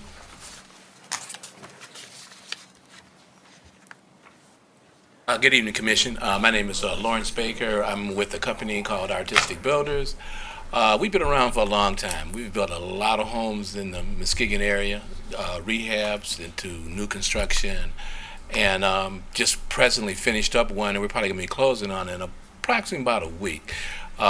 Just when I came out of underwriting today, so it's headed to the title company for closing. It's located at 1300 Lawrence Street. Few people have been through it. City manager, she made her debut through there. Also, Jacob's seen it. Vice Mayor has seen it. So, if I can answer any questions that you might have, or any concerns, what I intend to do with those lots, if you'll sell them to me. Yeah, Commissioners, Vice Mayor German. Yeah, thank you, Mayor. Welcome, Mr. Baker. Good to see you here in this position and with the opportunity to do what you love doing, and that's, you know, building homes and beautifying the community. One question that I start out with, that we, you know, working with the city and under leadership of Director Ekholm, saw and come to a conclusion that you're satisfied with these lots that you have the opportunity to build on. Oh, I am. I'm very satisfied. Marquette neighborhood is sought after. It always has been. I've got people that's because it's like the home. I've got a home now. Like I said, it's finished. But I have people who are still calling me. They're asking questions, and I've studied showing them plans that we're going to put some more houses up, and the interest is really there. Because when you look at the cost of what it costs to rent nowadays, it's advantageous to buy a mid-price house. Correct. That's where we are now. When you're looking at rents $1,200 to $1,500, a mortgage on a $265,000 home, even with the interest rate that's went up in the last month or so, when you add that and put the T&I on the top of that, you're right at rent rates. Right. So it just makes sense to be a homeowner. Yeah, and your style of homes that you build is just extraordinary. I like to say, and the projects with this infill housing, I just thought it would be, from my view, when I vote on these things, and I hear from the community, each neighborhood has a kind of different style of housing or the characteristics of that neighborhood, and the houses that you build fits those neighborhoods, and that's the beauty of it. So will you continue to build those type of homes within the Marquette area that you're building now, like the one on Lawrence and stuff like that? Well, that's definitely what my intentions are on the additional lots that I like to acquire. Is build similar homes to that. They'll be in the 1,475 to 1,500 range. Wide open basements. I use a product that I've spoken back and forth with Jake about it. It's called floor truss. Okay. And floor truss, what they do, they give you a really wide open basement. You can span as far as 40 feet with a floor truss without any center supporting walls and that sort of thing. So what it allows you to do is go in an 8-foot basement and frame it all up, and you have at least 80% of the same square footage you have upstairs that you do downstairs. And what I do with the houses is I'll have a basement floor plan, I'll frame them all in, and people really get excited about it, because the home that I just mentioned that I finished, once I show the home to a variety of different people, they like what they see, but when they go downstairs, they're just amazed when they see a basement that's all framed out and ready, and you got all that extra space downstairs. So you don't have to build a super large home to get more footage. Great. Well, thank you, and I'm glad we were able to partner with you in this and help this project come into fruition with these lots that's available, and working with you, Mr. Williams, and Mr. Duzendine as examples for a diversity in our community. Thank you. Certainly appreciate it. Thank you very much. Thank you, Vice Mayor German. Any other questions or comments from the commission? No? I just have one for Mr. Echo. Yes. Vice Mayor German. Now on these lots here also, and we sell lots cheap, what is the price that we're selling these lots for, Mr. Echo? So the lot purchasing policy approved by commission calls for 75% of true cash value up front, and then with the opportunity to earn up to 100% of that back by putting in different various exterior design criteria to earn some of that money back. Now, there's been some discussion with several of the builders that it doesn't always fit the neighborhood, so maybe it needs to be a little bit more diversified by neighborhood. As an example, in Marquette, there's some newer housing stock than there is in like Nelson, McLaughlin. So we're taking a look at that right now. Our intention is to bring some proposed amendments here pretty quickly. But with the case of these gentlemen, Mr. Benedict and some other folks that are buying, our intention is to work with them to make sure that we're being equitable and making, even if it's a recommendation not to just follow that policy to the letter, we'll bring that to the commission and be like, we think these guys should get X amount of dollars back. So. Right. Okay, that was my concern. Equitable. Making sure that, again, the opportunity to have a level playing field when we sell these lots. Yeah, and I think, that policy was implemented, the 75% true cash value, I think, was implemented in the spirit of people are buying these lots up and not really doing much with them, and so we're going to make it a little bit more, you have to have a little more skin in the game to obtain these lots. And then now that we're, as I said, in this growing phase, we actually have people building what they say they're going to build, which is very nice. So, we might have to amend that a little bit to make sure that, we are rewarding folks like Mr. Williams, Mr. Baker, Mr. Dusendang, Mr. Benedict, Mr. Briggs, who are, building in timely ways. So that we'll come back with some amendments. Okay. So, and we can attach that to that later with Yes. those amendments. Okay, great. Okay, the opportunity. Okay, thank you. All right. Thank you so much, Mr. Baker. Thank you. Mr. Williams, would you like to? Yeah, I'll just get Address up the and say, commission? hey, I see some familiar faces, but I've been here this podium quite a bit when I was building the Regency Apartments. I think we started in '06. So, and I think one thing about Mr. Baker and I that's a little different than Mr. Duzendang is we're still hands-on builders. We still nail nails, and so our house can be a little bigger, a little more fit in the neighborhood, and still make a decent profit. And so I've got 2 houses started now on city property that I bought, so we're moving. Excellent. Thanks so much, Mr. Williams, for not only working with the city and building now, but for having built for many, many years in our community in Marquette. And Marquette is a lovely neighborhood, and you certainly have enhanced it with your contributions. So, thank you. Thank Just you. a question too. Oh, we have a question for you, Mr. Yeah, Williams. Mr. Williams. Vice Mayor Herman. Also, hey, I'd be remiss if I wouldn't acknowledge you and thank you, sir, for what you've done in the community and the example that you've set for young aspiring builders. I'm hearing more and more young men now wanting to get into the art of architect and building. I just wish that opportunity was available when I was coming up, because I talked to you guys about taking a hammer and knocking down a couple of nails, but hey, there'll be a conflict of interest, with the city. Well, I tell a lot of young guys too that because my major was business, and I didn't take woodworking in high school because I thought that was for the dumb kids, so I took typing. And I found out later on that this is a better way to go. Yeah. I mean, it's more freedom. When you work long hours, you're working for yourself, so of course you make more money the more time you put in. So, yeah. Right. I always tell them to look into it, because there's got to be builders to take over, when I stop building, so there'll always be a need. And as I asked Mr. Baker and Mr. Duzending, the deal that you got working with the city, does that satisfy your need to move forward and continue It does. with It your does projects? more than I could ask. They've been real helpful, informative, fair. And I was talking to Jake originally because I had some plans for some duplexes. Because I come from the multifamily, and then I had some nice plans for duplexes that would one level garages that would fit in any neighborhood. If you didn't look real close, it would look like just a house in your neighborhood. So we're hoping we can stick some of those somewhere. That's exactly the style that I Thank think you. many of us would like to see, where you can get that multi-unit, but blends in with the neighborhood as if Yeah, it's I another house. showed Jake some of the plans I already had. They're one level. It looked like a house. The only thing tells you it's a duplex is there's 2 garages right in the front.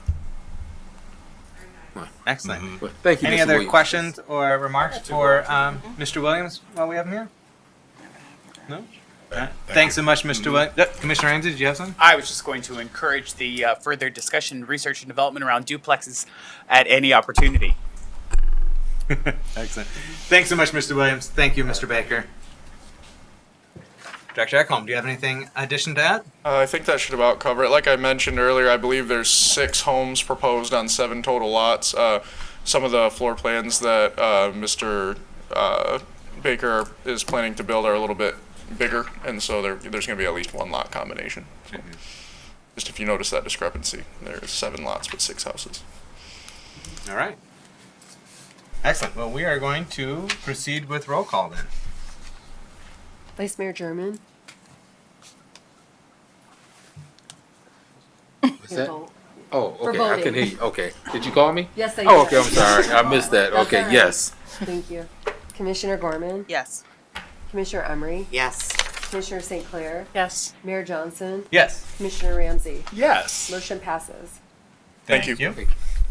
And under any other business, we do have an item that the Community Relations Committee had brought up last night and made referrals to the City Commission for a couple of appointments. And so we're just going to handle it under any other business since that was a last minute add to our agenda. And so I would entertain a motion to concur with the recommendation of the Community Relations Committee to accept the appointments of Jonna Willis to the House and Code Board of Appeals and Gregory Borgman to the Historic District Commission. Support. So moved. All right. We have a motion by Commissioner St. Clair, supported by Vice Mayor German, to concur with the CRC recommendations on the appointments to the Housing Code Board of Appeals and Historic District Commission. Any discussion? And we discussed it last night, so I can't imagine unless you had any epiphanies over the night. All right. Roll call, please. Commissioner Gorman? Yes. Commissioner Emery? Yes. Commissioner St. Clair? Yes. Mayor Johnson? Yes. Commissioner Ramsey? Yeah. Vice Mayor German? Yes. Motion passes. Thank you. I do have something. Yes, Vice Mayor German, go ahead. Yes. It pertains to the Juneteenth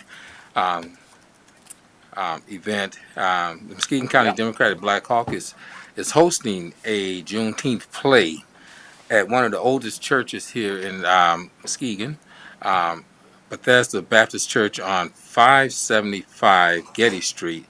And that church is under the leadership of Dr. Poole, who is, I believe, in his 90s right now. So he is still up and strong in the community. And the time would be at 6 o'clock on June 16th. So anybody who wants to attend that, I just said I would put that out there to let the public know. Thank you. Thank you, Vice Mayor German. Speaking of plays, are you going to talk about it? No. Okay. Speaking of plays, there's Pride Plays, a history of Pride that's happening at Hackley Public Library this Thursday, June 16th at 5:30 p.m. Regrettably, I will not be able to be there, and I don't think most of the commission will be able to be there either because we have a joint City Commission, Planning Commission meeting that evening. I'm not sure we'll be wrapped up in time for that, but just a heads up on that. Commissioner Ramsey. Yeah, I'm going to play off of both of your comments and say that if any of our neighbors are looking for something to do this weekend, our city is not at a lack for. All you have to do is get on Facebook. There are several Juneteenth festivals going on. We have some LGBTQITS plus 2+ events happening. If you don't know where to look, get on Facebook and literally just cruise through the events page. It's all over there. You can also, and Jennifer Ross, please don't kill me, but you can also look up Jennifer Ross on Facebook. A lot of this stuff she's involved with, so you can get involved with that too. But there's so much going on in our community this weekend that celebrates every single person that lives here. I would like to invite you to be a part of it. Absolutely. Yeah. Hope to see you all at Mono Lake Park on Friday. Yes. It's going to be exciting. There's going to be fireworks too. Yeah, Yes. and so Friday night at Mono Lake Park is the Rotary Mixer. There's going to be a bunch of vendors there. I know that I'm going to be there with the Muskegon Civic Theater talking about what and how we do, and a bunch of other people. So come on out, and then again on Sunday. Yep. So literally all weekend. All you have to do is let your fingers do some walking, which used to be a phone book thing, which a lot of you guys probably won't get. But there is stuff to do. Yeah. And 103.7 The Beat has been great in promoting those activities, so you can always go to their Facebook page or their website to find those events as well. We do have the Black Business Expo at our convention center this Saturday as well. Yes. So come out there, and that's grown since last year. There's a lot of vendors. The seminar sold out, so if you don't have your tickets for that, it's too late, unfortunately. Better find a friend. Better find a friend. But you can come and support many great businesses, local businesses, at our convention center this Saturday. One other thing I just want to share with folks is that I'm a member of the advisory board or committee for the Muskegon Innovation Hub, as well as our director, Ekholm. And so we are in the process of accepting nominations for Lakeshore Innovator of the Year. So I just want to encourage people. You can go to gvsu.edu/MI-Hub to learn more about that. And I'll just read a little bit. The Muskegon Innovation Hub at Grand Valley State University is proud to announce that nominations are now open for the 2022 Lakeshore Innovator of the Year Award, a program that recognizes and celebrates the most innovative ideas on the lakeshore. This award will recognize the most outstanding innovative idea and can be given to an individual or a team of people from any business, nonprofit, organization, or association in the lakeshore area. And that can be Ottawa County, that can be Oceana County, that can be Muskegon County, that can be Kent County. We've had nominations and some top nominees throughout the West Michigan area. And so that program is to celebrate and recognize the most innovative ideas on our lake shore, and innovation that improves their business or organization to better achieve their mission, and innovations that are eligible can include creative new devices, ideas, inventions, processes, product enhancements, or solutions to problems. Nominations must be received by 11 p.m. on June 23rd, 2022, so that's next week. And so go to the GVSU Innovation Hub website to complete those nominations. We've got a lot of great folks and innovators in our community, so let's get some nomination. And there are cash prizes too for the top selected nominees. All right. Any other business, commissioners? Commissioner Emery. I do have a quick question for Director Evans. This has inquiring minds want to know what's going on with the parking expansion, sidewalk expansion, but mostly, can we get rid of the barrels and put the bump back? I can tell you the parking expansion and the boardwalk expansion, the engineers we retained are out there this week starting their survey. So I think you may have seen some of their trucks out there.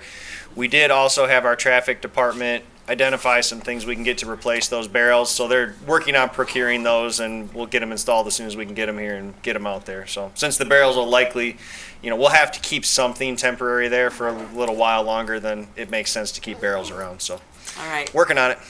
Thank you. You all heard that. Okay.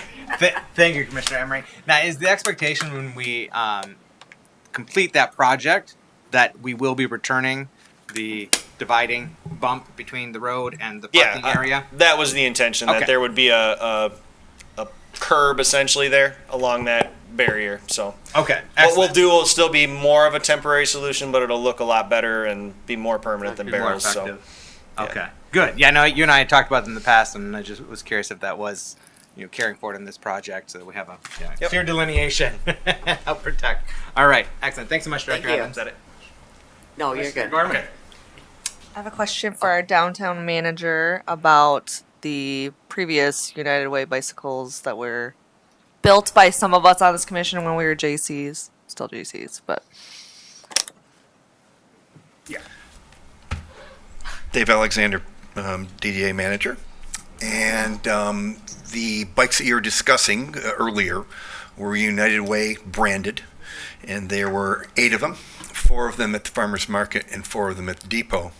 They're brought in by United Way through a fundraising effort of Ride United, which was just this last weekend, back I believe probably in 2018 or 19.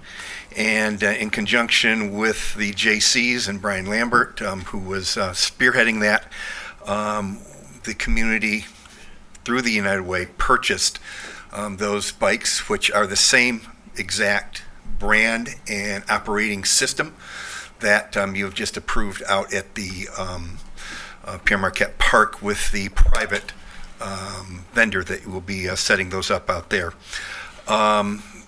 2019, midsummer, they went in, and they operated very well through COVID in 2020.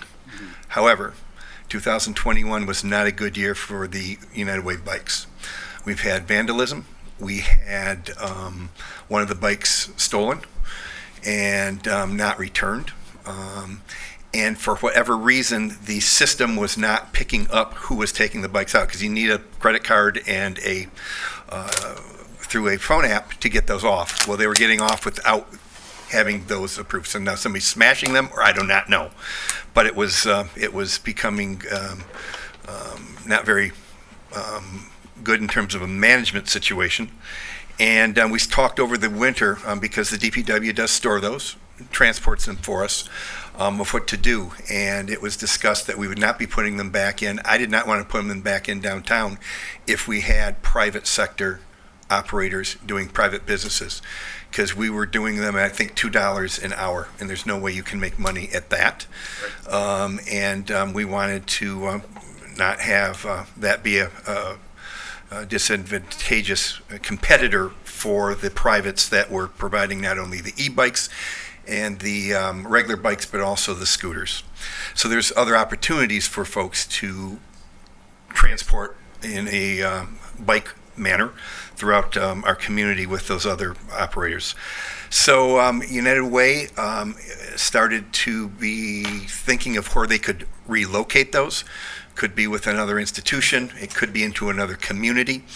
As they were working on that, there was a request for them for the AOC conference, and you saw them on the street for the AOC conference.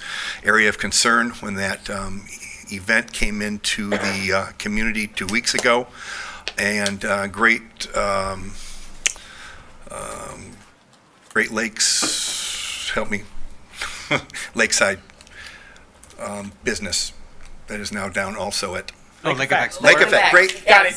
Great Lakes, Lake Effect Bikes or Lake Effect Sports has now got them because they used them, needed them to have enough people on a bike tour of the waterfront through the AOC conference.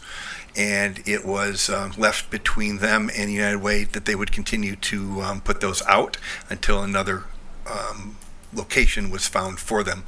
But whoever takes those bikes over are going to have to do some work and then replace one of the bikes if they want to put 8 back out. So at some point in time, the stands that are the docking stations, both will be removed from both the county site at Depot and the city site at Farmers Market and relocated. I also offered the opportunity for United Way, if they wanted to work with this private vendor, and maybe they would want to increase and operate those. Take the assets from that and put them towards transportation issues that now is being used for Ride United funds. So that's all options. I would help them through that process. Also understand that we were paying as a city to operate those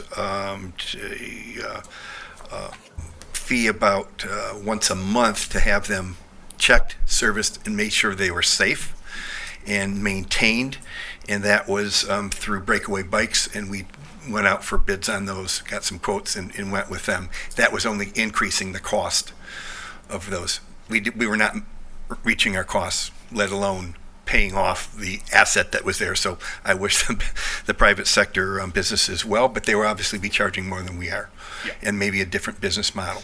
So that's where they're at. They are at currently in the chalet of the Western Market at Lake Effect Sports, and are operating through them as long as they are in a agreement with United Way to keep those going until another home are found for them. Thank you, Dave. Long explanation, but it was a complicated couple of years, but they worked really well for a community during COVID. What happened in 21 as we're coming out of that, I don't know, but it was not a good scene. Thank you, Mr. Alexander. Commissioners, any other items on any other business before we go to general public comment? No? All right. We have a couple of submissions. If you have not submitted a form for public comment already, you may do so. They're at the back of the room, and submit that to our city clerk, Ann Mish, over there, and she'll pass it on down. First up, we have Mr. Michael Haweisen joining us from the Oakview neighborhood. Welcome, good sir. You have 3 minutes to provide your remarks. Michael Haweisen, 903 Turner Avenue, Muskegon, Michigan. Mr. Mayor, Vice Mayor, Commissioners, outstanding job last weekend while you guys were having a taste of Muskegon. I'm sorry I couldn't be here. I had family matters on the other side of the state.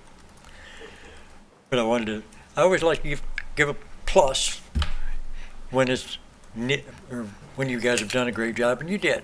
Outstanding. Now, of the best laid plans of mice and men, when it came to your cannabis corridors, I think you kind of goofed up on one. You have a cannabis shop right straight across from Marsh Field and kitty corner from where a brand new school is being built.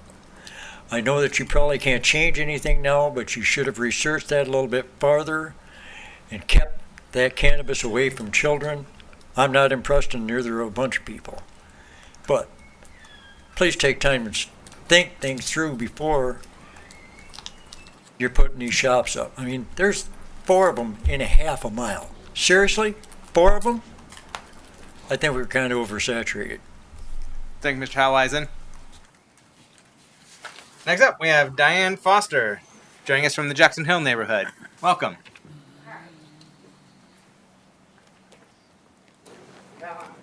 Same subject piece on, a little different. So I'm Diane Foster, 135 Ottawa Street, Muskegon, Michigan. I wanted to clarify about the green zones.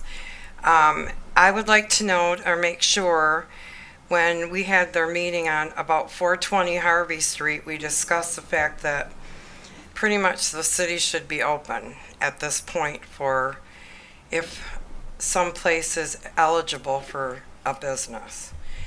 So I just want to make sure that I'm still included in that situation or in that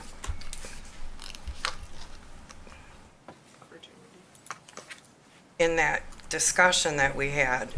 I was here and I do recall that we didn't want to keep saying we're going to rezone this, rezone that. So we discussed the fact that pretty much at this point the city was kind of open to the green zone as long as it was not in the favor of a school or a church or whatever the situation is. So I would just like to solidify or know that that is part of what I am still part of, if I still have the opportunity, or anyone else that would like to have my property.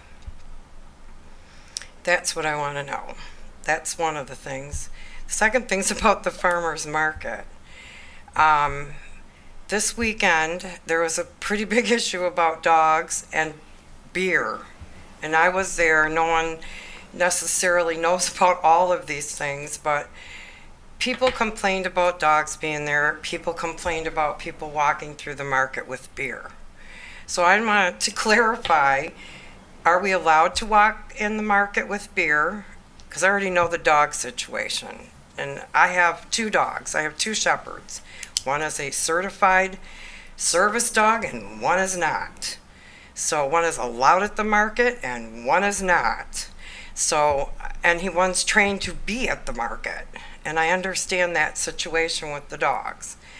Now with the beer, because there are vendors that were really upset about the fact that people were strolling through the market with beer.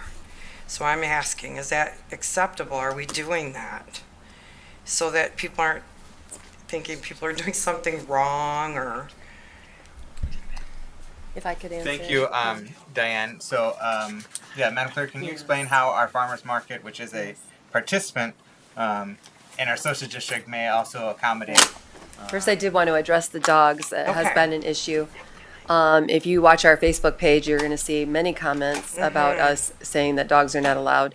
I have been there for many Saturdays in a row, and we continue to work with people and let them know that dogs are not allowed. Right. And we have signs everywhere. We've even purchased know. more signs. So we're trying to police that as best we can with the staff that we have, and hopefully educate people that dogs are not allowed except for service animals.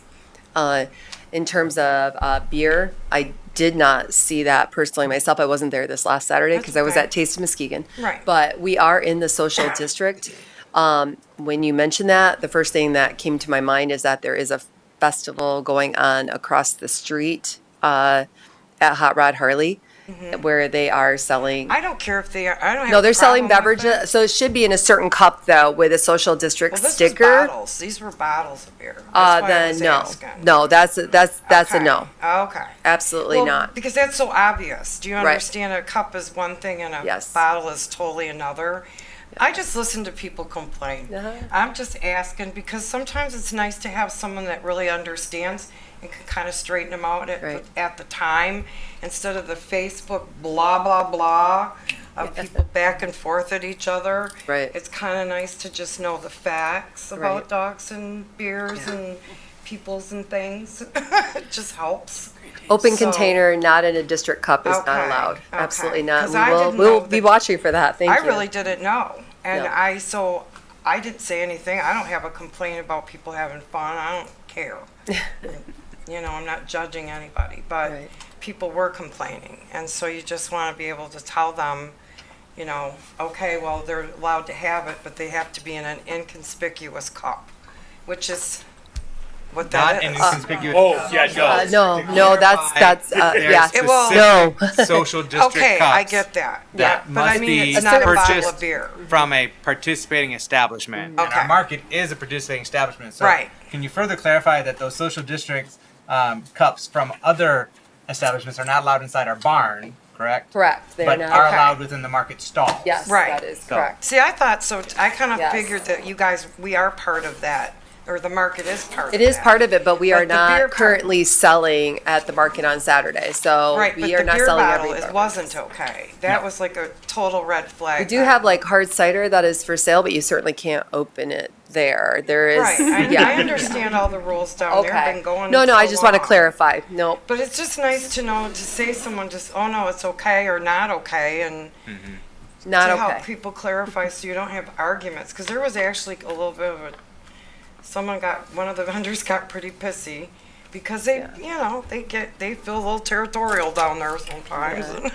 Well, thank you for seeking that clarity and then Well, helping, I just wanted to helping know to because communicate I that care back. about the market a lot. Actually, it's one of the things. You gem. didn't answer my question about my property though. Nice try. Well, I'm going to get into that in a minute. So, because I'm going to, I'm not going to direct it just to you. I'm going to direct it generally. So, Okay. unless you have any other remarks right No, now. one more thing. I was really disappointed that the theater got canceled classes this summer at the MCC. My grandson was taking theater, and you were talking about the theater today, and it really hurt my feelings. I talked him into taking theater, and then they didn't have the class. So I wish that we could figure out a way to get the theater, like more kids interested in the theater.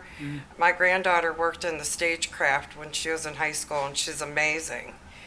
But my grandson did not, and I talked him finally into like getting involved, and then they didn't have it. So I don't know what we have to do to get our kids more involved in that, but I'd like to see the theater, more kids be involved in that. I love theater.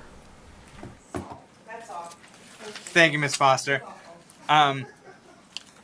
With regard to cannabis operations and cannabis zoning, the City Commission is holding a joint meeting with our Planning Commission this Thursday. It's scheduled for 4:30. I don't think that meeting actually gets started at 4:30 because the Planning Commission has a 4 o'clock meeting, and I don't anticipate the Planning Commission, given what I've seen on the agenda, that they'll be over by 4:30. However, it is scheduled for 4:30, and we will be starting shortly thereafter with our joint City and Planning Commission meeting. And that agenda items is primarily marijuana focused or cannabis focused. The items on the agenda are marijuana license overview and potential license caps. Another item is marijuana special use permits. Another item is marijuana signage. And another item is marijuana drive-throughs. And then we also have the residential minimum unit size requirements that was referenced earlier about potentially reducing the footprint of housing to allow smaller homes and more affordable or attainable homes as well, potentially in areas of our city. So I would invite you out to that meeting and anyone else from the public to come to that meeting to hear what the Planning Commission and the City Commission has to say. And there is also public comment at those meetings as well. We will not, I do not anticipate us voting on anything at that meeting. That meeting is for discussion and to help find some consensus, if a consensus exists, about how to proceed with regard to our zoning and regulations. And then with regard to the new cannabis retailer that has opened up at the corner of Laketon and Peck,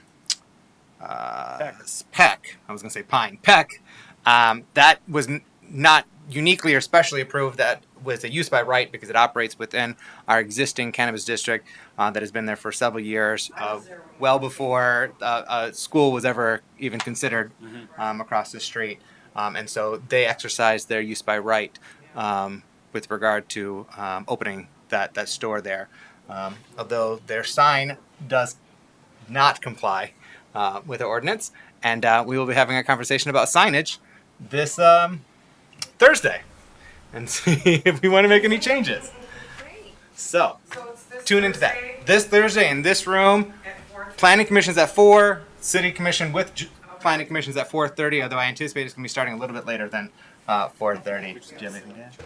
I got someone interested in my property, and I Okay. Well, tune into that. You might be able to get some clarity. So, is there any other public remarks? No? Seeing none, I would entertain a motion to adjourn.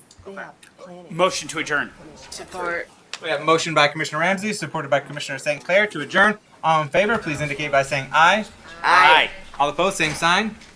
Ayes have it. We are adjourned. Take care. Be well.